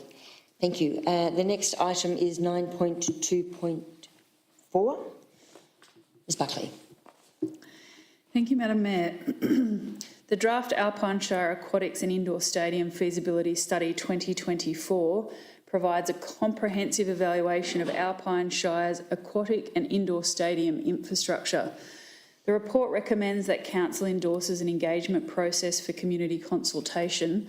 Once consultation is complete, Council will review any feedback received ahead of considering a final Alpine Shire Aquatics and Indoor Stadium feasibility study. Council operates and maintains 3 outdoor aquatic facilities in Bright, Mount Beauty and Myrtleford. These assets play a very important role in supporting active lifestyles, participation in structured and unstructured recreation, and community health and wellbeing. The need for a comprehensive feasibility study was initiated in the Alpine Shire Sport and Active Recreation Plan 2022, which recommended further investigation into the future of aquatic infrastructure. Concurrently, Council identified the 2 indoor stadiums as requiring condition and functionality assessments to investigate performance limitations and usage pressures. Council engaged Solucio Pty Ltd to undertake a feasibility study in 2023-24. This work included site investigations, condition and compliance assessment, user and stakeholder engagement, participation analysis, benchmarking, cost estimation and strategic infrastructure planning. The draft study provides a comprehensive evaluation of Alpine Shire's aquatic and indoor stadium infrastructure, including functionality, capacity and condition.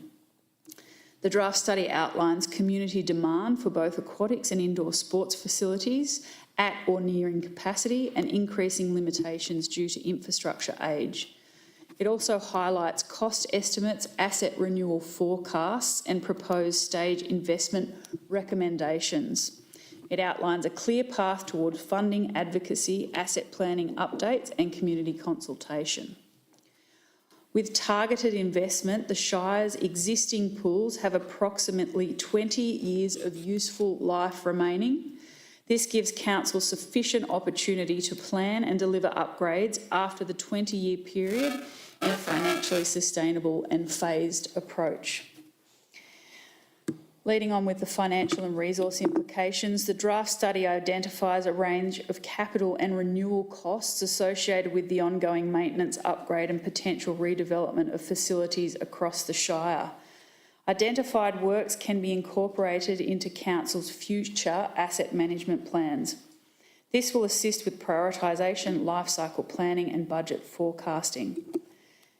Council received funding from Sport and Rec Victoria that covered the total contract cost of $78,000 for the preparation and finalisation of this aquatics and indoor stadium feasibility study. Consultation was undertaken and it was informed by comprehensive pre-draft stakeholder and community engagement. A total of 232 community survey responses were received. Targeted stakeholder interviews were conducted with user facilities and key facility stakeholders. 3 council officer workshops were also held. This engagement process has provided council with a strong evidence base to guide future investment planning and advocacy. The last stage of the consultation is to further engage with community on these findings and recommendations and seek feedback on the draft study. Therefore, this evening it is recommended that Council endorses an engagement process to seek community feedback on the draft Alpine Shire Aquatics and Indoor Stadium feasibility study. Apologies for the correction in the report, for a period of 8 weeks, and notes that Council officers will consider community feedback and report back to Council at a future ordinary Council meeting. Thank you, Ms Buckley. Councillors Councillor Anderson, Councillor Byrne. Councillor Anderson. I guess if we're seeking feedback from the community, where can they find the draft of this? This will be on Council's Engage page. Thank you. Councillor Byrne. Director Buckley, there was contained inside the report, they identified a number of OH&S issues across a number of the facilities. Have they been addressed currently, or are they to be addressed in the asset plan? Thank you, Councillor Byrne. The most significant OH&S issues have already been addressed as a result of this report, which is a really good outcome. Most importantly, the dosing machines at the aquatic facilities, and the others are currently underway to be finished soon. Thank you. Other comments? Councillor Ronco. Just on the page 9 of the final option and feasibility report, it's mentioned the Bright P12 Stadium, and even on the report here, with limited access to the stadium at the Bright P12 College. So who is responsible for this stadium? Thank you, Councillor Ronco. This is the responsibility of Bright P12. It's not a council asset, but council currently has an MOU in place which is being reviewed at the moment that allows community access. And we included it in the study because it's the only stadium in Bright, and it enables us to understand whether it's enough for user groups and if it's got any capacity issues, etc. Thank you. Any further comments or questions? No. I've got probably a question you can't answer, so I might turn into a comment. So we've got some work that needs to be done on the pools to keep them functional for 20 years, but we've already seen tonight and we know that we need to start planning for the end of that 20 years well before it. So do you have a feeling of how far out from the end of the 20 years we might need to plan, or does that depend on how the pools go anyway? I guess it's a bit of a crystal ball question. Thank you, Madam Mayor. It is a little bit, but I have to say, in witnessing planning for aquatic facilities, if you're going to build a brand new facility, you'd need the better part of 20 years to ensure you've got the facility right, and you've got the appropriate funding, and it's appropriate for all user groups. So I guess this report reflects that we're ahead, but we need to be careful that that 20-year period doesn't run out really quickly, and also that the outcomes of the report, the renewal costs have been built into our asset renewal plan, so we're able to, keep those assets going for the next 20 years whilst planning what we're going to do at the end of that 20-year period. Okay, thank you very much. And I am going to finish with a comment. This is happening across the local government sector. There were so many pools put in around the Melbourne Olympics, and our next door neighbour council's got 5 pools they've got to deal with. Luckily, we've only got 2 outside pools, and it was raised at the Municipal Association Victoria State Conference recently with the request to the state government to start working with councils to help replace these really important assets for our communities. So there we go. Good work. And yeah, as I said, glacially slow. Started it, thinking about it in 2022. Got it on the table now. It's terrific. Nothing else to add, anybody? We'll take it to the vote. All those in favour? Is carried. Thank you. The next item is 9.2.5. Ms. Buckley, we're nearly at the end. Thank you, Madam Mayor. This report relates to the award of a contract for demountable site opposite Mount Beauty Transfer Station. The existing site opposite the Mount Beauty Transfer Station does not meet current occupational health and safety standards. The facility is notably undersized and relies on a portal of amenities, which significantly limits its functionality and environmental health standards. These deficiencies highlight the immediate need to replace the current structure with a compliant and suitable demountable office and amenities. The tender for these works was placed on tenders.net from the 15th of August to the 5th of September 2025. Tender document was viewed by 21 companies and downloaded by 16. However, only 2 companies submitted a document. Following the assessment of the tenders, it was determined that the tender from Rendine Construction Pty Ltd best met the requirements of the selection criteria. There is sufficient allocation within the adopted 25-26 financial year budget of $240,000 to award the construction and installation of the demountable office at the Mount Beauty Transfer Station.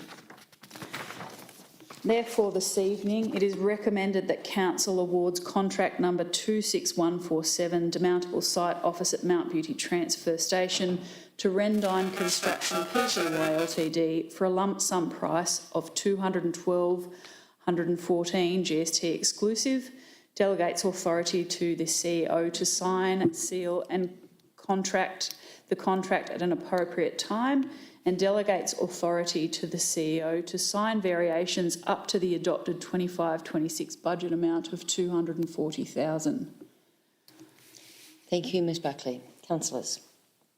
Councillor Byrne, Councillor Anderson. Councillor Byrne. Director Buckley, given point 3 in your recommendation that the CEO can sign variations up to $240,000, do we anticipate unbudgeted expenses? Thank you, Councillor Byrne. It's a contingency which we do allow for in our capital works projects, usually around about 10%. Particularly with these types of projects, we've built one of these before out at Paulpunka Transfer Station, and we found latent conditions, so we required additional budget to finish the project. There's a variety of reasons why we allow for contingency, but one of the main reasons is when you've got contractors out on site undertaking a large construction project, it's very inefficient to pause them and say we'll have to wait for a 2-month period to get back onto the council report cycle. So it allows you that amount, particularly also under the procurement policy, to have a small variation due to latent conditions on site. Councillor Anderson. If we pass this today, when can the staff at the transfer station look forward to a nice new office? Thank you, Councillor Anderson. Yes, they are excited to have an appropriate amenity that they can use.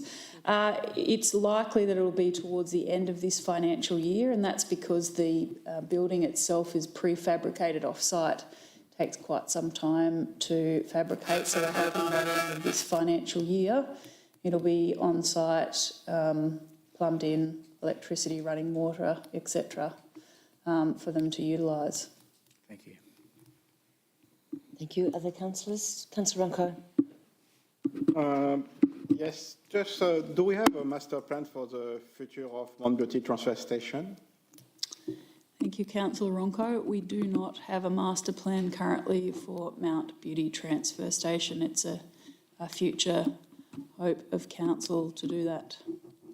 And just because this contract is for construction and installation of demountable office, how demountable and permanent is this office?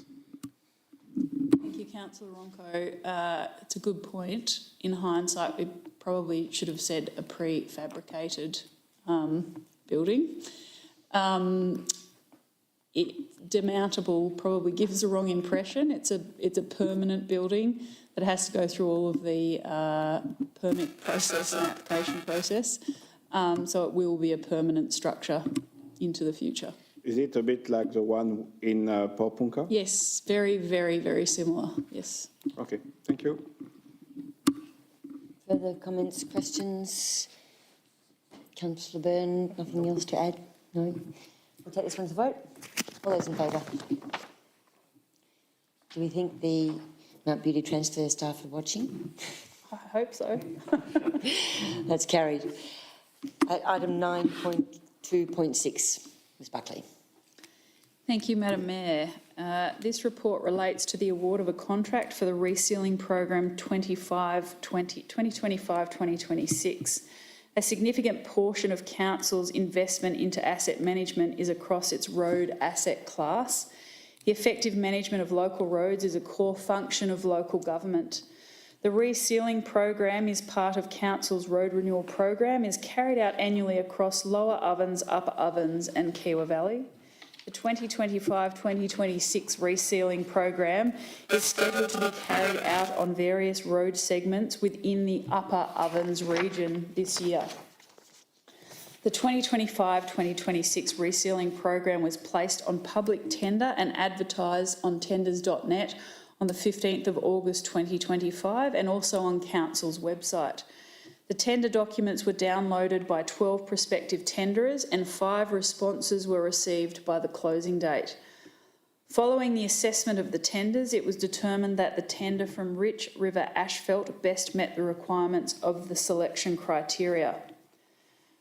Moving on to the financial and resource implications, the total budget of $555,000 was allocated for the 2025-26 resealing program. The total contract value of the program, if it's awarded tonight, is $381,001.48. A budget allocation for the remainder will be utilised to carry out road patching, shoulder cleaning, drainage maintenance and tree works prior to the resealing works. It's worth noting that council's engineering and maintenance team will be carrying out part of these pre-works for the 2025-26 program, which further reduces the required budget spend for a program such as this. Therefore, this evening it is recommended that council awards contract number 2615701 for resealing 2025-2026 to Rich River Asphalt for a lump sum cost of $381,001.48 GST exclusive, and delegates authority to the Chief Executive Officer to sign and seal the contract at the appropriate time. Thank you, Director Buckley. Councillors, Councillor Ronco, Councillor Anderson, Councillor Ronco. Just on this resealing 25-26, do the Alpanshire check any defect on the work done by the contractor? And what is the time frame warranty for the contractor to correct any defect? Thank you, Councillor Ronco. Yes, we do have a program. So all throughout the actual construction process itself, upon completion, then at the 6-month, 10-month and 12-month period, and there's a 12-month defect warranty period on our road program projects as well. Thank you. Thank you. Councillor Anderson. This is I think we voted on something similar like this last year from memory. I think it was Myrtleford. It's a rolling Yes, correct. Yeah, it's a rolling program. So last year Myrtleford, this year Upper Ovens. Who's in line for next year? Thank you, Councillor Anderson. I'm pretty confident that it's Kiewa Valley next year. So at the moment we're, as you said, Upper Ovens, we're Poorpunka, Buckland, Bright and Harrietville. And I'm pretty sure we're back to the Kiewa Valley next financial year. Thank you. Thank you. Any further comments or questions? I have a question. Is it new for the sort of preparation, sort of subsidiary work to be done by Alpanshire crew, or has it just been picked out this year? Thank you, Madam Mayor. New in recent times, so many moons ago we did, but as part of looking for efficiencies in our operations, we're trying to bring as much work back in that we possibly can, for obvious reasons, within the existing resources without having to hire more staff. And they've, because of recent efficiencies, they've got the ability to do that this financial year. Super. Thank you. Councillor Anderson. I guess will that result in some sort of saving for the budget doing that? Thank you, Councillor Anderson. I spoke to the project manager about this the other day. It is likely, because of the work that they might be able to do, that total budget that we've allowed for, there'll be some savings in that we may be able to tip back into the the budget. Thank you. Any further comments, questions? No, we'll take this one to the vote. All those in favour? That is carried. 2.7, the Capital Works Performance Report, October 2025. Thank you, Madam Mayor. Last one, report number 7. The purpose of this report is to provide an update on the status of the 2025-26 Capital Works program. As part of continual risk management, the status of the Capital Works program will be summarised in a council report at an October and April each financial year. The 2025-26 Capital Works program presently comprises of 41 key projects, including 12 new builds, 25 renewals and 4 upgrades. The budget status is that the budget for those is $8.835 million. We have currently committed or awarded $3.238 million, or thereabouts, reflected in the report, and we've expended just over $1 million. As at mid-October, almost 37% of Council's capital project budget has been committed. The project is running slightly behind where we would like it to be, and this is largely due to resourcing issues. Currently, project managers have more than 6 projects for the year, which is more than achievable. We're currently working on filling that project manager position at the moment. A total of 12% of Capital Works project budget has been expended. As I mentioned, this is also lower than what was forecasted. We had hoped to have spent 23%. We are hoping to have committed or awarded a large portion of our contracts by the end of December 2025. It is still, however, of low concern as our commitment and expenditure is still of an S-curve that is expected across the Capital Works delivery. Typically, the level of capital expenditure in the beginning stages is slow due to contracting and mobilisation. The most recent monthly analysis highlights are included in the report, and the status of the project delivery, highlighting any projects that are at risk of not being delivered by June 2025. Also in the report, there is a risk table included. It's an analysis of any projects that are running behind schedule and why.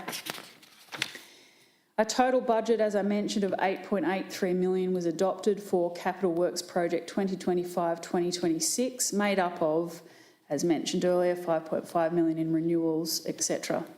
Since the adoption of the 2025-2026 budget, Council has also been asked to deliver another 466,230 of capital projects made up of bridge renewal defects, Bright Skate Park and Mount Beauty cricket nets.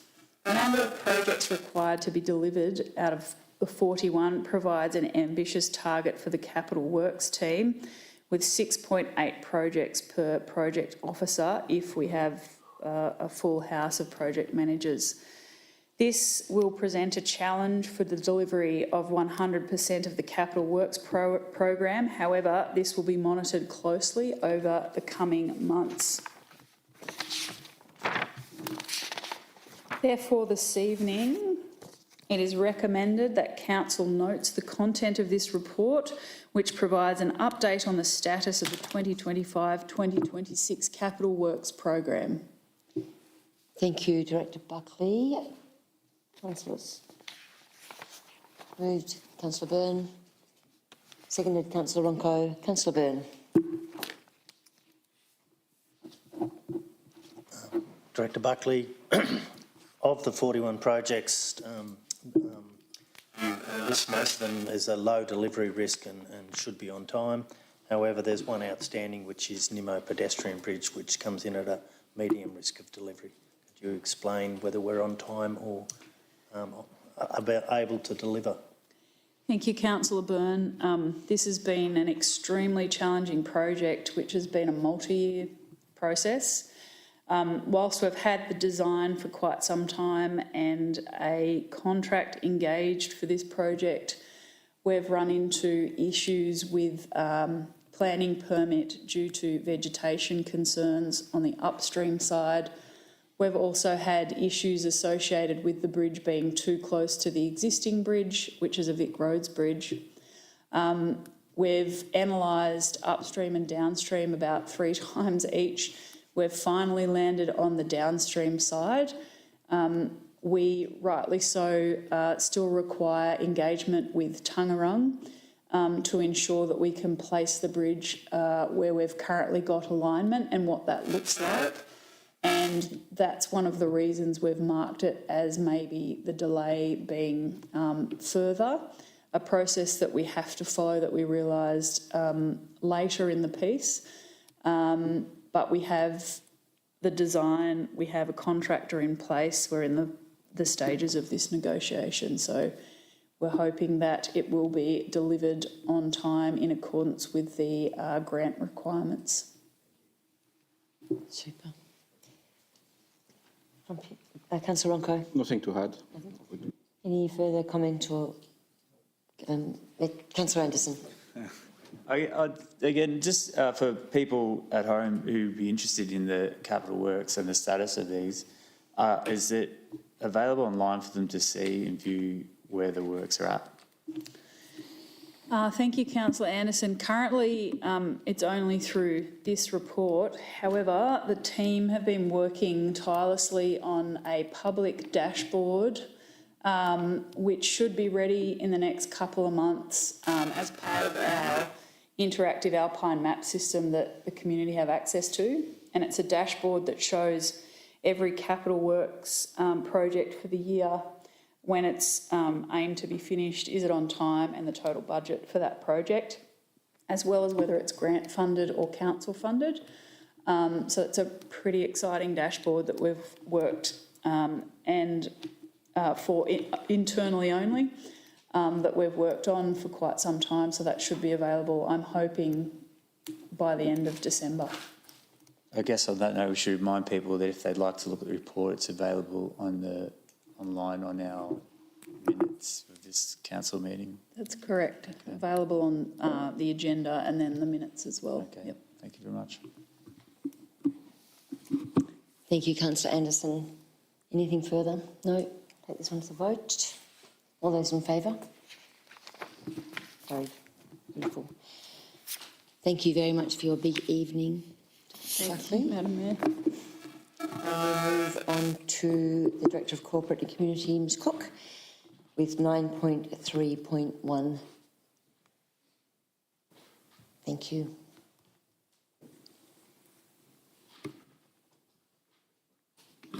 Thank you, Madam Mayor. 9.3.1 is the Financial Plan 2025 to 2035. The Financial Plan 2025 to 2035 provides a financial projection to effectively support implementation of the Council Plan and to achieve the community vision. These strategic documents were adopted by Council at the Ordinary Council meeting held on the 9th of September this year. The Financial Plan outlines the assumptions, policy and decisions of Council used to determine the allocation and management of Council resources over the next 10 years. The Financial Plan went out for community consultation in September. One written submission was made to the draft Financial Plan. The submitter questions the financial sustainability of Council, given the published draft and the financial indicators in that document. The final Financial Plan, which is before you tonight, demonstrates improved financial indicators from that draft document. In addition, a new financial strategy and action plan sets out a series of actions which will be undertaken to address the underlying adjusted deficit position demonstrated in this plan and return Council to a financially sustainable position in the long term. This is subject to a separate agenda report being presented at this meeting. It's the next report. To summarise, the financial plan that we've got before you tonight shows an ongoing adjusted underlying deficit for Council over the term of the plan. However, this has been reduced between the draft financial plan that was put on public exhibition and the finalisation of the plan, with a projected cash deficit position moving from the 27-28 financial year to the 31-32 financial year. So the changes made to this draft financial plan, from the draft to the final financial plan, has been to update the forecast end-of-year financial position for 2024-25 to the audited annual financial result for 24-25. If anyone's interested in our final audited position, these documents are also available online. An increase in expenditure and capital works upgrades to match historical spend and assessed requirements for asset users. A decrease to the asset renewal investment profile based on an updated condition assessment and data refining in the interim.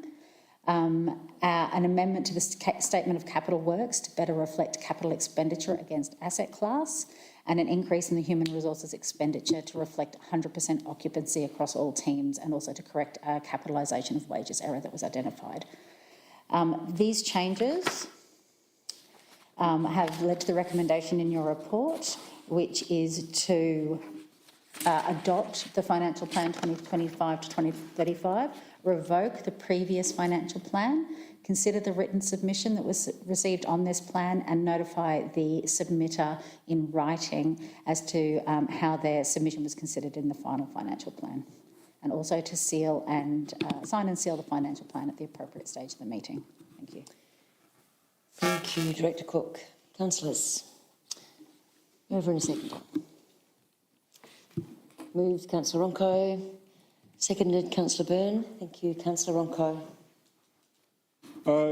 Just to know, on the financial plan 2025-2035, I read on the page says it's just we have the capitals grant and the operating grants, and I wanted to know if it was viewed as a conservative or realistic grant program. So the financial plan relies on a number of assumptions in order for us to take our current financial position and then assume our financial position in 2035. And as you suggest, those assumptions include both our operating grants and capital grants. We have taken a base position of the known grants, so grants that we know we're going to receive, and we have put those through. We've assumed some increases dependent on like an indicator, like CPI increases for some of our assumptions. However, we've taken a realistic, what we consider to be a realistic assumption base for those grants, based on what we know the grants are for now and what we assume we're going to receive in the future for both operating and capital. Thank you. Thank you, Councillor Byrne. From the draft financial plan to the plan we're about to adopt, I know we've got. Thank you, John. I know we've got a net gain on disposal of property, infrastructure, plant and equipment. Can you elaborate on how we've achieved this? There is a small, thank you, Councillor Byrne. There is a small amount of increased income associated with the disposal of property. There are some small assets that have been identified as the surplus to council's requirements that council's looking to sell, in total to a value of approximately $100,000. Thank you. Other councillors? Comments, questions?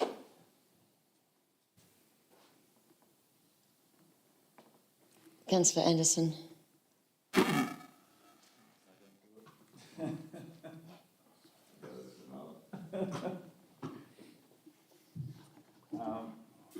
I guess my question would be, what are the findings of some of the work that we've done around the financial plans, is that we'll be running in a deficit for 10 years.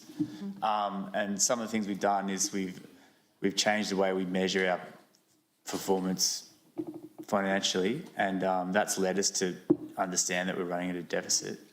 How much time do we have to correct that if we were to make change? Thank you, Councillor Anderson. So the financial plan does show that council's running at an underlying deficit. So underlying simply means that when you remove the additional funding we get for potentially for grants, capital grants in particular, it's how much that it shows that we're spending more than we have coming in. So we're actually spending more. If you look at the projection over a 10-year period, the deficits average $1.3 million per year. We do have a cash position. However, as was pointed out earlier in the meeting, we do have a cash position. However, year on year, as we spent more than we have coming in, we reduce down our cash position. So as you rightly suggest, there is a period of time whereby we can run at a deficit. Quite sustainably, we can run at a deficit. However, you can't continue forever running at a deficit because your cash position reduces. As I said, in our first plan that we put out for public consultation, we had quite a drop in our cash position coming quite quickly in 27-28. However, with this new projection, which has been largely influenced by a review of the assets, as Director Buckley pointed out in her asset plan work, that cash position has now moved to being in a more serious position come 2030, 31. So we do have some work to do and quite serious decisions to make between now and 2030. Thank you, Councillor Anderson. Anybody else? Councillor Smith. Yeah, I'd like to make an amendment to this motion, if I can. A solution is to direct the CEO to identify the recurring annual operating cost savings of $1.5 million for the 26-27 financial year compared to the financial plan for the 25-35 period, and to reflect these cost savings in the draft 26-27 budget. Cost savings that will be achieved through reduction in either in employment costs, materials and services expenditure, or otherwise as determined by the CEO, and will form a foundation to support Council's future financial sustainability. Okay. Proposed amendment on the board. And then, so we've got an amended motion, councillors, or an amendment to the motion. We need to second that and then talk to it. So does anybody, is there a seconder for that motion? Councillor Burton. Thank you. Councillor Smith. No, Just talking about the amendment. Councillor Burton. Given that we do face the challenges in our 10-year financial plan, I'd like to commend Councillor Smith for his recommendation. Thank you. Any comments about the amendment itself before we go forward?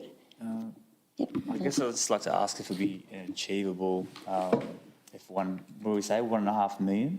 If that was an achievable savings that the council could make. Well, here goes the mine. Thank you, Councillor Anderson, and thank you, Councillor Smith, for your proposal. I think it's really good that Council's focusing on this because clearly we do have, we do have a sustainability challenge. So the question is it achievable? So I won't deny that this is quite a challenge, and the reason it's a challenge is because we've seen this financial sustainability challenge coming, and we put quite a lot of work into the current year's budget. Sorry.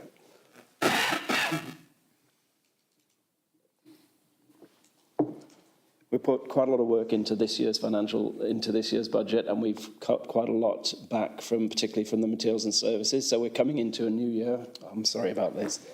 I've got a frog stuck here. We're coming into this year in a position where we've already had a really good go at it. So what you're putting forward here is $1.5 million is a real challenge. However, I think the magnitude of the problem warrants a big challenge, and I think if by asking us and challenging the staff, I think you're going to get a really solid response. What you've noted, Councillor Smith, is you'd like us to look at employee costs of materials and services. So when I reflect, particularly, I'll take materials and services first. I think there are opportunities. Director Buckley mentioned that there's a real push in the organisation to look at what work we're delivering through outsourced contracted resources versus what we're delivering in-house. I think there are opportunities there for us to really sharpen the pencil on that over the coming period in order to really understand, particularly through our maintenance team, what are the activities that we're outsourcing versus what we're bringing in. So I think there's a real opportunity there for us to sharpen the pencil. The other area that I've seen in the last, perhaps the 12 months, is some of our budgeting is quite conservative. Not all of it, but there's areas where we get to the end of the year and we've budgeted and we haven't spent it. So I think there's opportunities for us to do a bit of reflection on previous years' budgets versus the end-year outcome and say, okay, are we putting forward into the budget too much to deliver the service we need? So there's definitely some opportunity. But materials and services, that's a pretty significant chunk that we'd have to work through. The other area you've asked us to look at is employee costs as well. So we've worked really hard over the last few years to build a very solid organisation. We've got some excellent staff. We've got a really good team here, and we're building a great culture, so we've really focused on that. So there's a bit of risk in what you're asking us to do in terms of looking at our employee costs and saying, where can we save? So I guess I'm a little bit cautious here. What I would think about doing with your recommendation or your motion is to look at where are the opportunities for us to achieve some savings without destroying the good work that we've done. And what I would suggest is that I wouldn't at this stage be looking at forcing any redundancies on our staff, or reducing people from full-time to part-time, or changing their banding. So not forcing changes on people, but perhaps being smart where we do have vacancies in the organisation, looking really, really carefully about how we replace them. Whether we replace them, what are the roles, the position description, what do we really need to run the organisation? So I think there's a smaller opportunity at this stage in employee costs, and the bulk of the opportunity, I think, sits in materials and services. We've got an exceptionally good team. I think they'll rise to the challenge. I think people understand that we've got to run sustainably into the future. We're delivering for our community. We need to make every dollar work. We've got to make sure we're delivering value and that we're not doing anything that's wasteful, and we're squeezing as much value as we can. So I think the organisation will rise to this challenge, but it is a significant challenge. That's not a small amount of money to save on the annual budget. Right. The musical microphones. Perfect. Thank you. And thank you for that question and the answer, because I was going to ask something along the same lines. I think the rest of my questions I can wait until we've actually decided whether we'll do the amendment or not. Yeah, any further comments on the amendment proposed? No. Okay, we'll take the amendment to the vote. All those in favour? Okay, that one's carried. Now we talk about the substantive motion with that amendment added. So further comments or discussion about that? Anybody? Councillor Smith. I just think it's important that we set some goalposts and we try to achieve to turn a deficit around. Like it's important, regardless of the result, that we do have something to try and achieve, a target. That's my view, and yeah. Yep. Anybody else? No. I wanted to, I guess, just reflect on that there's already been a really significant saving current budget. So I really appreciate the question, can we do another 1.5 million? And the concern that I've already heard from the executive, and particularly from our CEO, Mr Jeremy, about how important it is to maintain staff morale and culture and support our staff through this change. And I look forward to working into it, because we can't just keep spending more money than we have income, as the funding becomes more competitive and harder to get because there's less of it too. So I guess I just wanted to speak to that, but I also had a question. So we're required to update the long-term financial plan every 4 years after an election. Is there anything else that would trigger an update? Thank you, Madam Mayor. So we actually look at the assumptions that underlie the financial plan every time we do our budgeting. So it looks like it's looked at annually, and we revisit those assumptions. We call that our LTFP assumptions, our long-term financial plan assumptions. So we do that at least annually, or if there's a significant change in the environment, so that we're always keeping abreast of of changes and how that might impact on our financials going forward. Sure. Thank you. And anybody else? Another question? I've got another question. So if we don't achieve savings, what would be the consequence to council? What would we need to do to keep our heads above water, such as get more income? Thank you, Madam Mayor. So I guess if you're not able to cut your expenditure to match your means, then the options are to look at service delivery and look at what are the range of services we deliver to the community and potentially cut back on service delivery. That's one option. The other option that exists into the future is potentially to seek an exemption to the rate cap that the state government sets. So you'd have to essentially create more revenue to cover your costs through a rate cap exemption, or find a way of cutting your costs by another means. So I think it's worth clarifying, when you've established this target of 1.5 million, what I'm imagining is you're not looking at service cuts at this stage. You're looking at us trying to find the most efficient way to deliver projects and services into the community. That's my understanding of what you're asking me to do. Absolutely, thank you, Mr. Jeremy. And indeed, if we were going to be pursuing service cuts, I think that would be a community discussion, and so would a rate increase over the rate cap. So let's just check no one else wants to make a comment or anything. We'll take this amended motion to the vote. All those in favour? There we go. Thank you. And thank you for all the work that's already been done to try and bring us back into the right place in terms of financial sustainability. It's been huge. Okay, we move on to, look at this one. 9.3.2, Director Cook. Thank you, Madam Mayor. So to follow on from the previous report, so the previous report in the Financial Plan 2025 to 2035 outlined the problem. The Financial Sustainability Strategy, which we're putting up tonight, is Council's strategy for how we address that problem. And within this strategy document is a number of strategic action items that are outlined by year for the 4-year term, which is being put in place to help secure our financial sustainability going forward.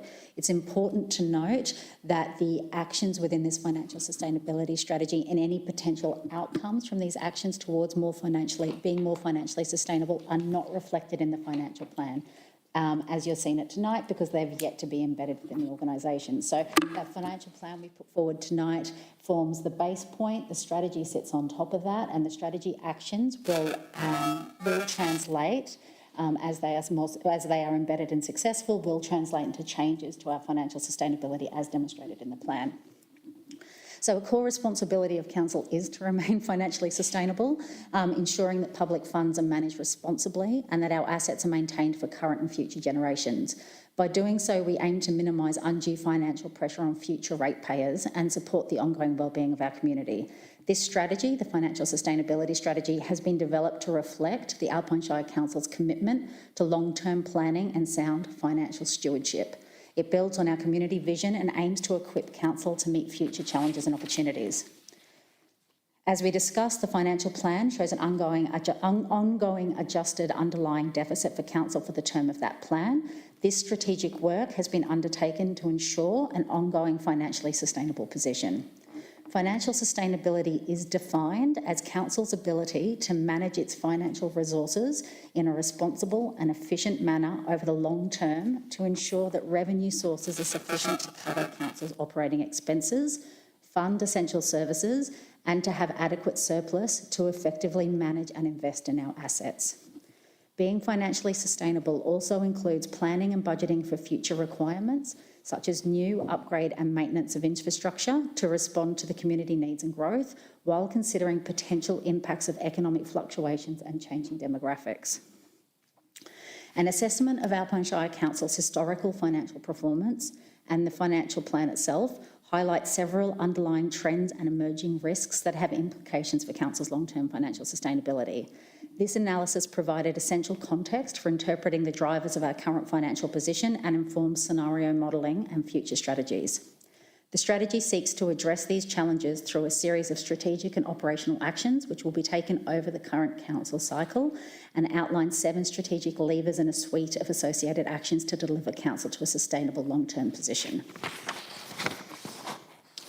The success of this strategy will be measured by Council's progress towards meeting financial sustainability indicators, and this will be regularly reported on as well. The recommendation is that Council adopts the Financial Sustainability Strategy 2025 to 2029 and signs and seals the strategy at the appropriate stage of the meeting. Thank you. Thank you, Director Cook. Councillors. Moved Councillor Ronco, Seconded, Councillor Anderson. Councillor Ronco. It's a very big document again. Good. Well, 25 pages, but that's fine.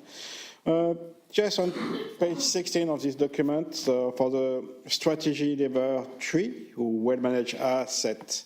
So tonight we have seen some document to help with your asset management, like the Alpine Shire Community Infrastructure Need Assessment.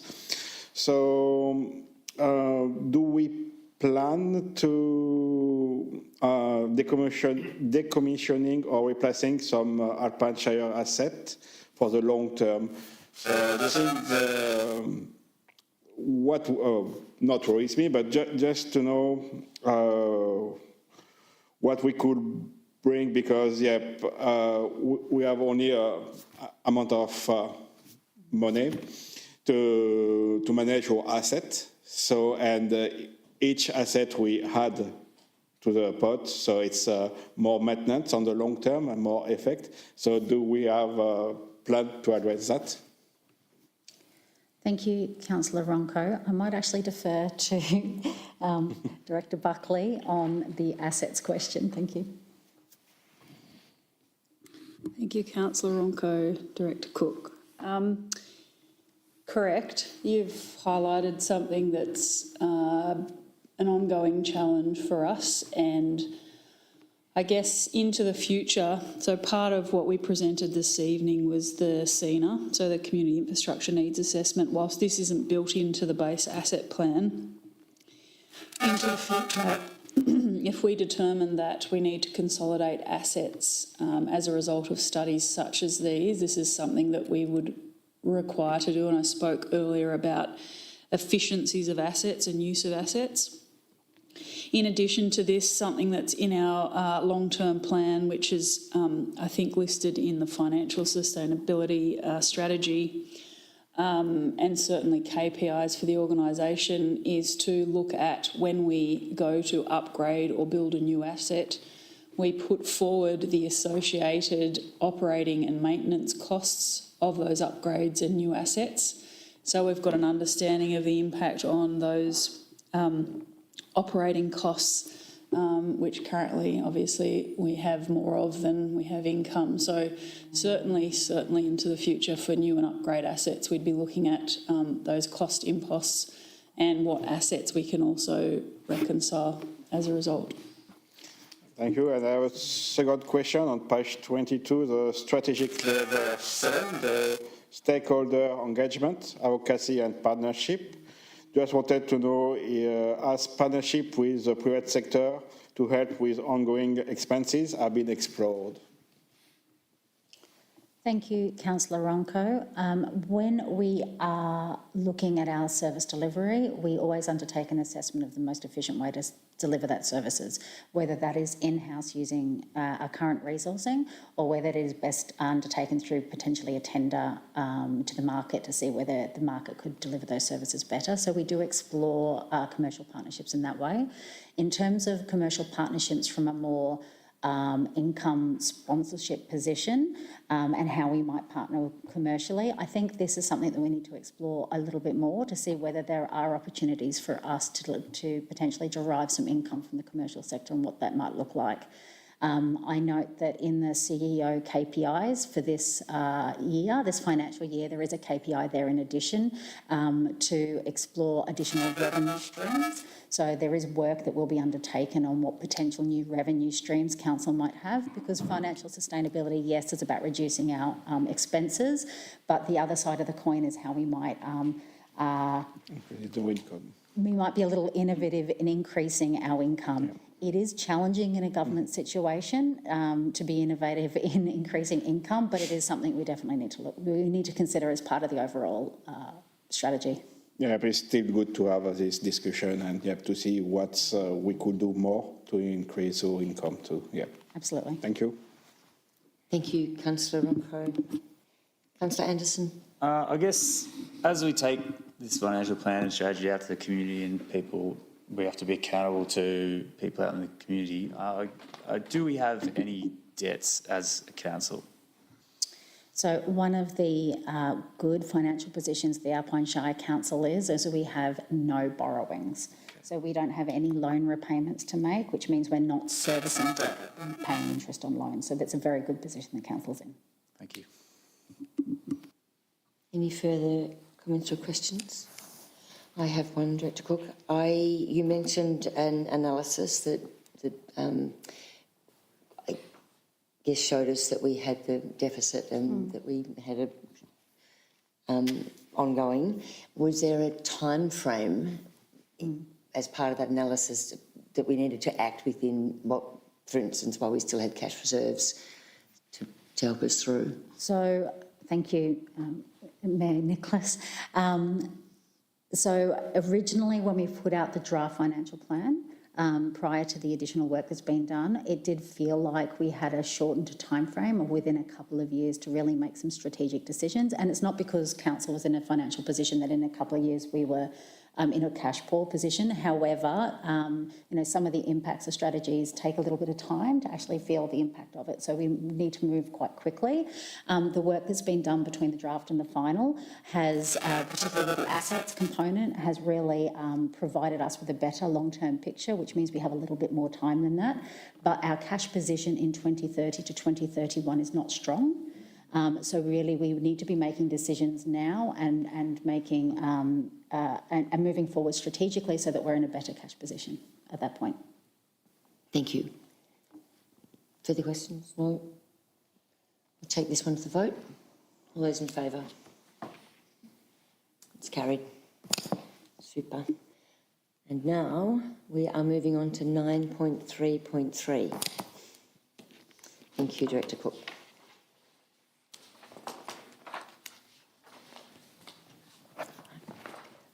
Item 9.3.3 is a municipal bushfire place of last resort plan 2025 to 2029.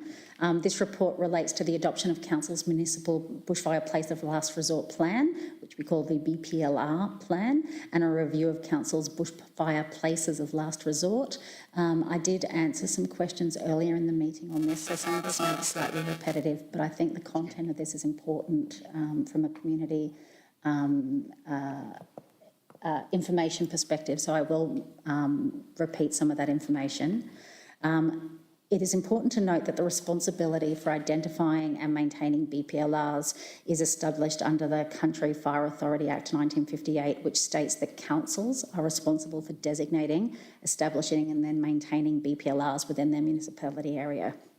The Municipal Bushfire Place of Last Resort Plan is an operational plan of council. It's a complementary plan to the Alpine Shire Municipal Emergency Management Plan, or the MEMP, and the Northern Alpine Fire Management Plan, which I'm not going to say that acronym. The BPLR plan provides clear guidance for the designation, maintenance and decommissioning of BPLRs and gives clarity on the obligations and the risk management requirements of council. So BPLRs may provide last resort shelter during the passage of a bushfire when all other survival plans have failed. A BPLR is a location that may provide some protection from direct flame and heat from a fire, but they do not guarantee safety. A BPLR may provide protection to people from lethal levels of radiant heat through an appropriate separation distance between the bushfire hazard, being vegetation, and the outer edge of the BPLR. The determination of acceptable distances from the hazardous vegetation producing the radiant heat is based on a specific fire design. Council officers identify potential sites and undertake initial assessments of potential BPLRs within the Alpine Shire to determine their suitability based on location, accessibility and safety considerations. Proposed sites are then referred to the CFA for assessment against the Neighbourhood Safer Place Bushfire Place of Last Resort Assessment Guideline. Council has prioritised nominating open areas such as ovals or sporting grounds as BPLRs rather than buildings. An assessment has led to the recommendation to decommission sites where council cannot guarantee access to the building, and community members and visitors may be directed to potentially locked facilities during an emergency situation. It is important to note that not every town or location will have a site assessed as suitable for a designation of a BPLR. It is essential that individuals develop a bushfire emergency plan that does not rely solely on the availability of a BPLR for bushfire emergencies. In all circumstances, community members are encouraged to maintain their individual fire plan, monitor the situation at the time, and evacuate as directed by emergency services. A key issue for Council and the CFA is ensuring that the community and visitors understand the purpose of a BPLR.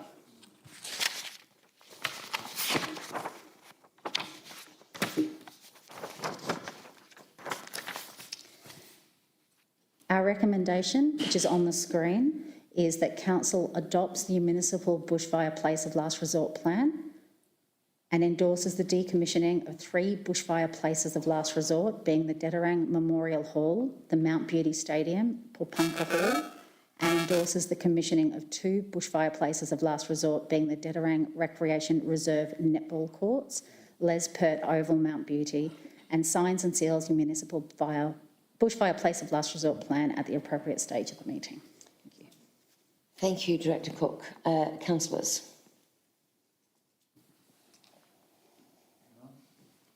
Councillor Byrne, Councillor Ronco, Councillor Byrne.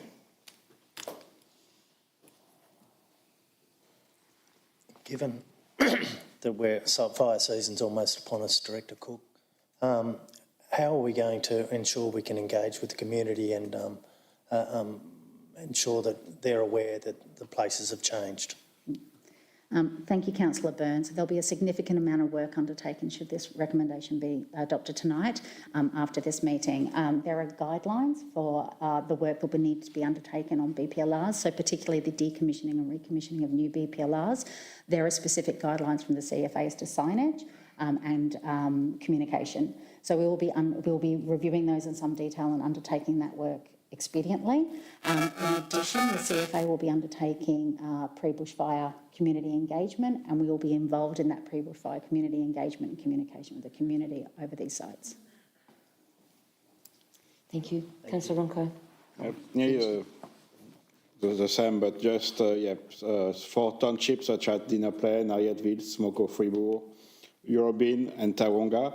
So how we will communicate with these residents where is the closest bushfire place of last resort. Thank you, Councillor Ronco. So as I said, there are signage requirements that we must follow with BPLRs, and we'll be following those with the CFA.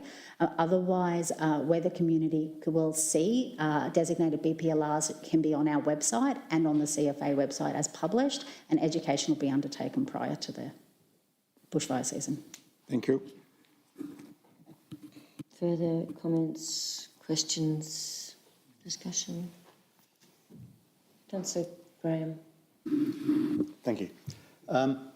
Given that we are right on bushfire season and we need a lot of community engagement and information to that out, have we left this too late? Part one of the question. And the second thing is, when people are suddenly faced with their bushfire plan falling apart because they weren't quite prepared as they thought, and no matter how much new information we give them, in the back of their mind they will still have the place of last resort that has been for the last 10 years and are probably likely to head to the wrong spot. So thank you, Councillor Graham. So I recognise that this is late in the season for making changes to the BPLR. However, we have been through quite a comprehensive process to get to this point at this time over the last several months. We will be partnering with the CFA, as I said, for community engagement. It is imperative that, aside from BPLRs, but it is imperative that all community members undertake the work to put their bushfire plans in place. There's some fabulous resourcing available, including resourcing that's been council developed called the 72-hour program, which encourages community members to step through what they need to consider in an emergency situation, because the time you don't want to be considering what you're doing in emergency is in an emergency. So we would encourage all community members to sit down outside of an emergency situation, step through what their emergency plans are, and familiarise themselves with the location of various facilities. Having said that, a BPLR is a last resort situation. In the lead up to a bushfire situation, there is a significant amount of communication that is disseminated using emergency channels. When people are directed to evacuate, they will not be directed to a BPLR. They will be directed to a space that is considered safe for them to evacuate to. So community members need to be listening to the direction of emergency services at the time of the emergency, depending on what that emergency is. Thank you. Any further comments or questions? No, we'll take this one to the vote. All those in favour of the recommendation?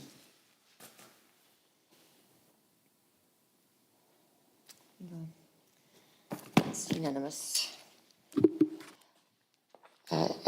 Thanks everybody for all the work that's been put into it and for the feedback we've had from the community.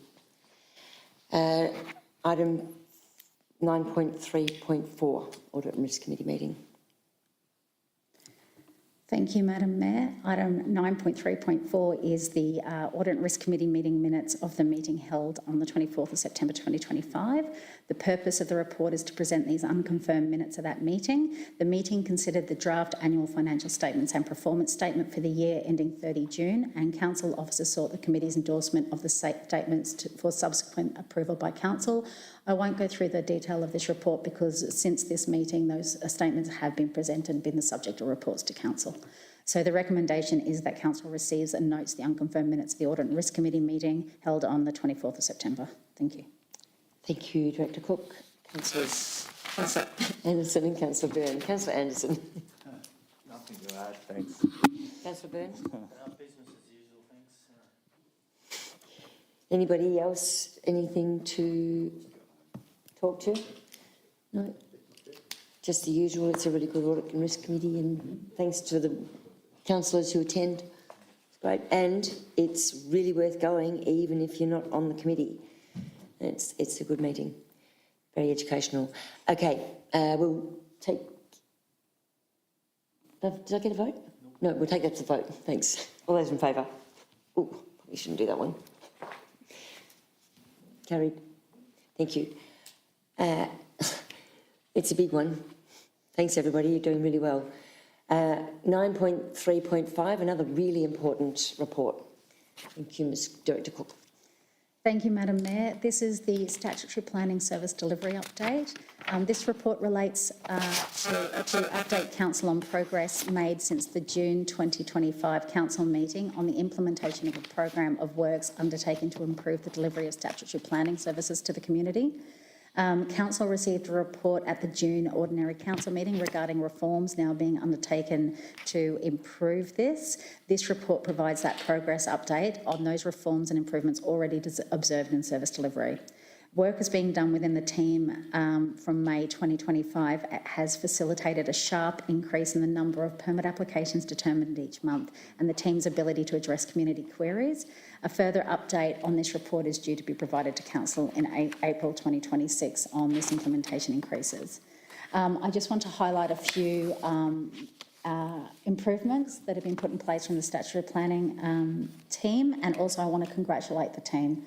The statutory planning team is now fully resourced. We have finalised recruitment into that team. So for the first time in a number of years, we have a fully resourced statutory planning team.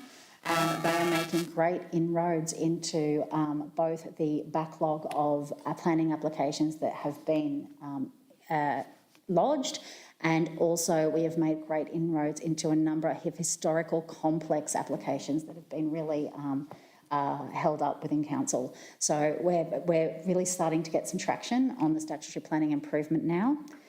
Some of the things that have been put in place have included a real focus on customer service from the statutory planning team. We now have a planner on call roster established, which means that we'll also always have a designated planner as a main contact point for general inquiries. So if somebody rings in and wishes to speak to a planner, they will always be able to speak to a planner, unless of course that planner's on the phone, and then they'll be available to call them back. We now have implemented triage protocols to allocate and address queries received through a number of different channels so that we can provide appropriate technical and quicker information back to customers. We've instigated a peer review system of the work that we're undertaking within the team so we can be assured of the technical appropriateness of the decisions made, because as I'm sure that you are aware, a number of the issues of statutory planning team are highly complex and legislated, and so that peer review system enables us to catch issues early and enable us to have a better technical understanding of what's being implemented. We have also implemented a series of staff portfolios to provide specialist expertise in areas where we receive frequent inquiries. For example, we have a dedicated planner now for business and tourism related inquiries who can really be that one point of call for those inquiries when they come in and have a defined portfolio and specialist skill set across that area.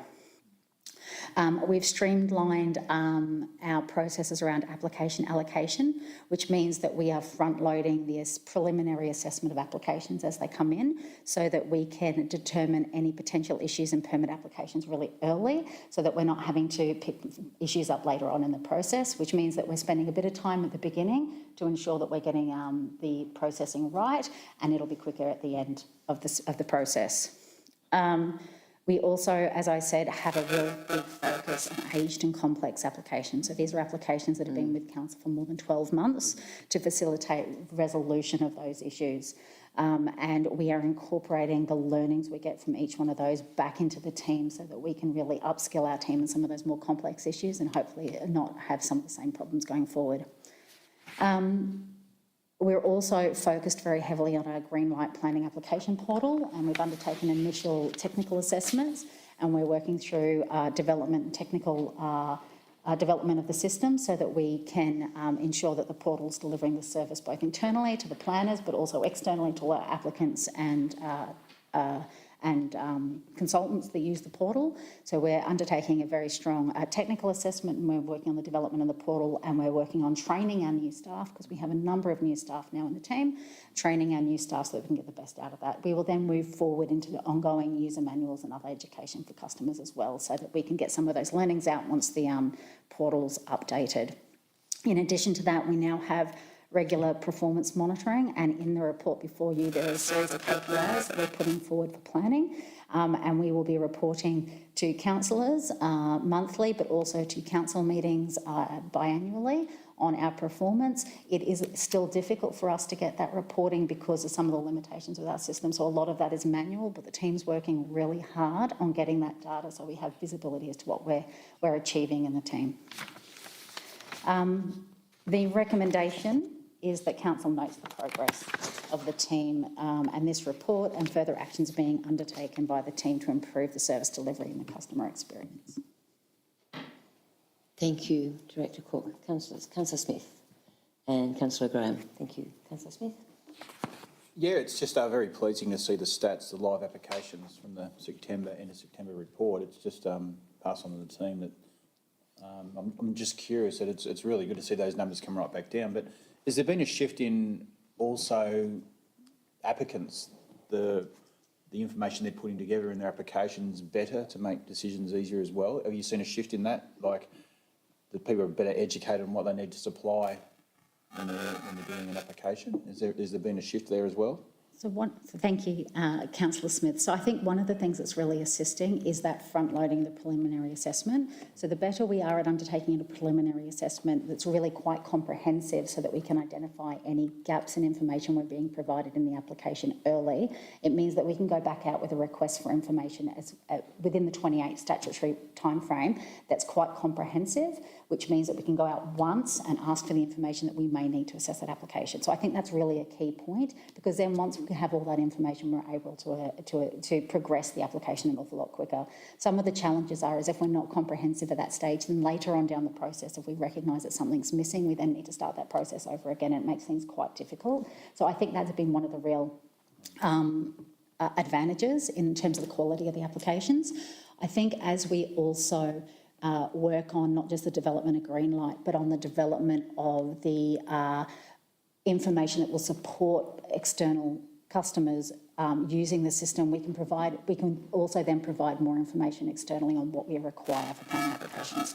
What we do find is that we have a number of applicants who are customer applicants who are applying directly, but there is also a very large proportion of our applicants who are actually consultants. And particularly for more than simple planning applications, we would encourage people to have a look at what support they may need to put a quality application is, because unfortunately it's very technical. Planning application processes aren't simple, and just getting that bit of independent advice could be really useful for people to make sure that up front they've got the quality of the application they need, so we can have as quick and streamlined a process for them as possible. Thank you. Thank you, Councillor Smith. Director Cook. Councillor Graham. Thank you, Ms Cook. I'd like you to pass on to the team our thanks. Moving from 27.4% to 55% now with an aim of 60 for this year is an excellent result. I'm sure will result in the community being much more satisfied, and hopefully those people get the questionnaire that from the council satisfaction survey that 400 people get per year, and maybe we can aim for 80% next year once we get rid of the backlog. Excellent. Thank you, Councillor Graham. Councillor Anderson. I'd just say, yeah, I think it's night and day from when we first started as councillors. I think a lot of the feedback we were getting from the community was purely just around planning and permits. And from going from that from a year ago to now, where we're actually even getting people saying, look, I had a really positive experience with that department. So, yeah, if they could pass that feedback on, that'd be really good. Thank you very much, Councillor Anderson. I will do. Councillor Ronco.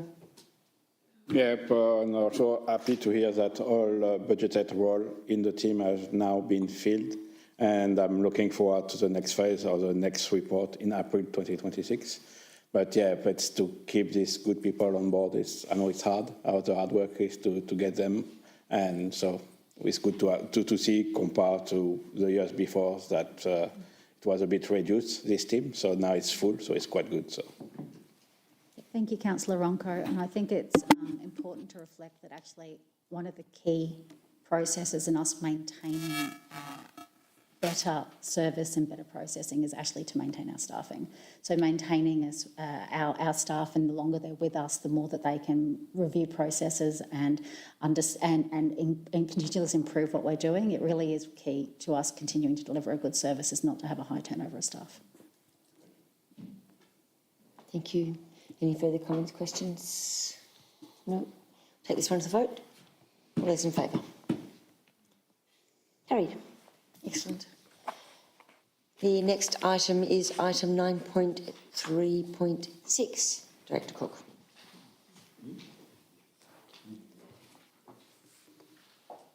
Thank you, Madam Mayor. My next two reports are very exciting councillor reports. So I have the Instruments of Appointment and Authorisation for the Planning and Environment Act 1987. The Instruments of Appointment and Authorisation are an important means of ensuring that council officers are appropriately authorised under the relevant acts that council administers. This report provides for a new appointment to the council statutory planning team. So hopefully this is our last appointment and authorisation in this space for a little while, and the recommendation is in front of you. Thank you. Councillor Anderson. Councillor Byrne. Councillor Anderson. Nothing. Councillor Byrne. Nothing? No. Very administrative. We'll take it to vote. Beautiful. Carried. And 9.3.7, another exciting one. Thank you, Madam Mayor. Similarly to the last report, the 9.3.7 report is about our instruments of delegation. So instruments of delegation are an important means of council ensuring its officers hold the appropriate legislative powers for the various acts and regulations that council administers. This report refreshes the delegations to members of council staff following the introduction of a new member of the statutory planning team. And the recommendation is in front of you. Councillors. Councillor Ronco. Councillor Anderson. Nothing to add? Nothing to add. Anybody want to make a comment? Not even on the number of pages? Okay. We'll take this one to the vote. All those in favour? It's carried.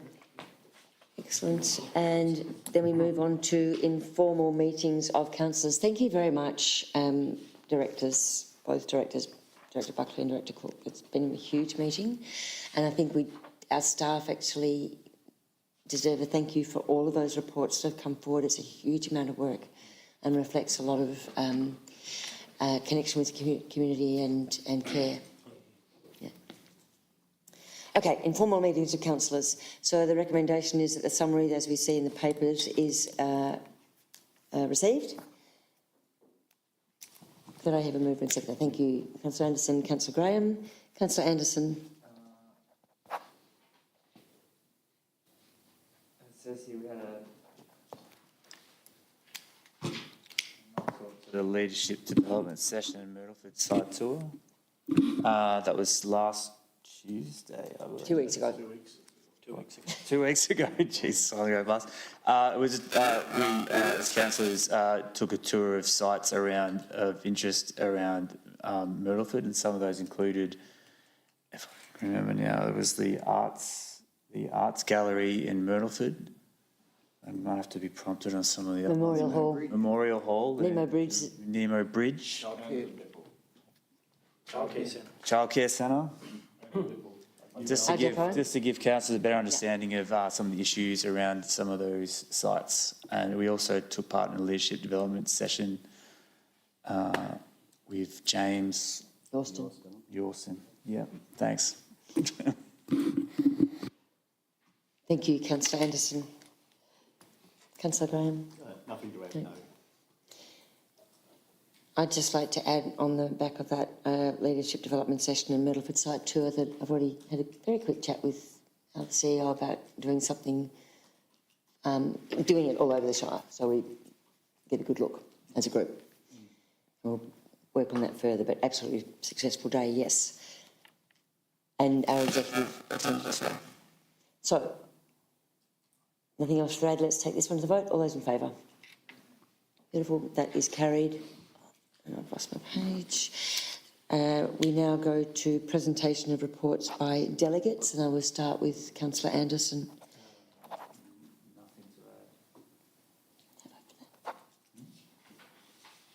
Did we vote for the... Sorry, I've got really tired. We did, yeah, thanks. I just didn't do the tick. Nothing to add.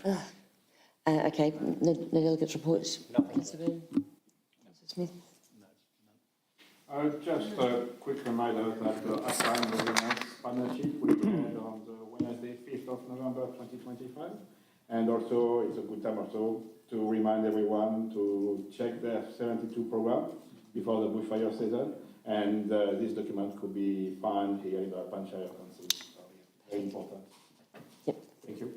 Thank you. I just did want to touch on both Councillor Smith and I attended the Municipal Association of Victoria conference, and then unfortunately Councillor Smith was called away to stay for the next State of State Council. So a couple of the important things that we covered at the conference is that we have state ministerial support to go to the local government ministerial council meeting.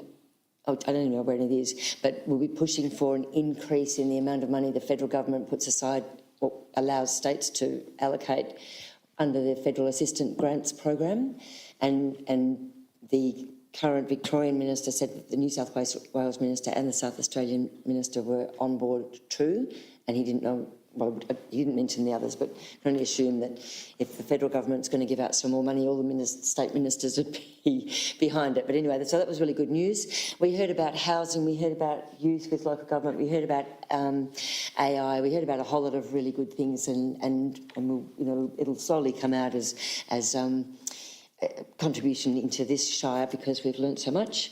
And at the State Council meeting, I just wanted to pick up a few things that were put forward. One was the Emergency Services Volunteer Fund levy that's been imposed. There's another motion that was put forward by 7 councillors and then amalgamated that's gone forward to ask the state government to reassess what they've caused us to put into our rating structure. There was one about DECA. I don't even know what it stands for anymore. Anyway, the Victorian government assets. So we have a lot of land that we manage as Committee of Management, and there's some community groups that also manage DECA assets, and there was a motion put forward to ask the state to look at how local government could give that back to DECA to look after unused roads as well. And there was also a motion put forward to ask the state government for greater support for people in communities to transition to low emission living and running their businesses that way. So, that's just 3 out of 76 motions, but there's a couple of, it's a really good forum and definitely worth going to. So that was me, and then we move on to, there's no moving or seconding for that, it's just a discussion for those who are in the room. The next one is motions for which notice has previously been given and there are none. Item 13 is reception. Sorry? Isn't that coming up? Oh, it's not on my list. Oh, sorry, no, it's not on this list, it's fallen off. Sorry, I'm going to just go back to general business and then open my computer again. So we're going for general business and we start at JP's end. Councillor Ronco's end. Yep, just as general business. So on the Wednesday, 8th of October 2025, I attend the first Victoria Sustainability Mountain Bike Trail Summit. The organizer, PLA Victas, Outdoor Victoria and the Blue Sky Trail host the inaugural Victoria Sustainability Mountain Bike Trail Summit.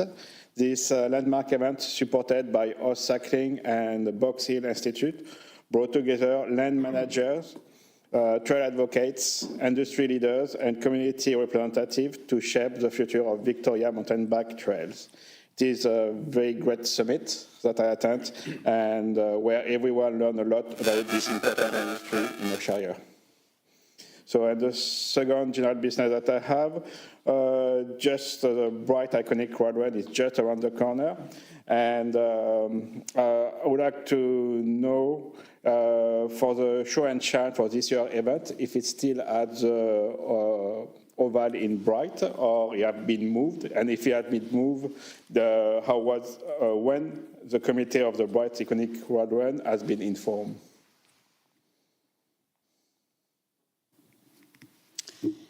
Thank you, Councillor Ronco. A number of officers from my engineering and maintenance team have been working pretty hard to try and get the second oval space fit for purpose for the show and shine, which is the informal oval next to the football oval. The reason for this is that due to the show and shine, we usually see damage to the oval, which can cost council anywhere from $5,000 up to $15,000 a year to repair. In order to move the show and shine onto the second oval, officers have internally added sand and soil and been rolling it and adding seed to it to make it fit for purpose. My understanding is that they're aiming to meet members of the committee for that event down there again this week to see if it's ready. They've already met with the committee several times. If the oval is seen to be appropriate, then it will be used this year. If it seemed deemed not appropriate, we'll be putting further perimeters around the existing oval, and then the second oval will be ready definitely for next year's show and shine. Thank you. Councillor Graham. The two things I had on my list have all been covered, so no, nothing new. Thank you. Councillor Smith. No, nothing extra. Councillor Byrne. Nothing to add. Nothing to add. Oh, I don't have any general business either. I'm going to invite my CEO, Mr. Jeremy. So Councillor Nicholas stole my thunder a little bit, but I'd like to reflect. The 12 months following a council election are the busiest 12 months for the organisation. There's a lot of legislative deliverables, a lot of policies, documents. So it's been a very significant effort to get to this point. I'd like to thank Directors Cook and Buckley for their work and ask them to pass that on to their team. I was also reflecting what we were doing this time 12 months ago was waiting for the outcome of a council election. 8th of November, this council here was declared elected, and the 14th of November took oath and was sworn into office. And I was reflecting on how far you've come, or how far we've come together in the 12 months since. Looked at the decisions that you've made this evening, the way you've made them, your engagement with the officers and engagement in the process, and it's been an incredible journey. For the audience, it's been a bit of joking this evening about the size of some of the reports that have come up. We've put up 998-page agenda for councillors, so that's why you're getting a bit of joking. So it's a significant piece of work that the councillors put in to get up to speed with all the information that they're fed. So yeah, I'd like to pass on thanks on the organisation. Good first year, and look forward to another 3 good years ahead. Thank you very much, Mr Chairman. You've stolen my thunder. I was going to do that at the end. We now move on to motions for which notice has previously been given, and there are none. 14, reception and reading of petitions. There are none. 15, documents for sealing, and we have a recommendation that the following documents be signed and sealed: the asset plan, financial sustainability strategy, etc. They're all up on the board. So I would like a mover and a seconder from our councillors. Councillors, thank you. Councillor Smith, Councillor Byrne. And we will, nothing to add? No comments? No? We'll take that one to the vote. All those in favour? That one is done. And we move on to confidential reports, and there are none. And we move on to closure of the meeting at 7:57. I told my family it'd be finished by 8. And well done, everybody, for the year and for tonight. It was a huge meeting.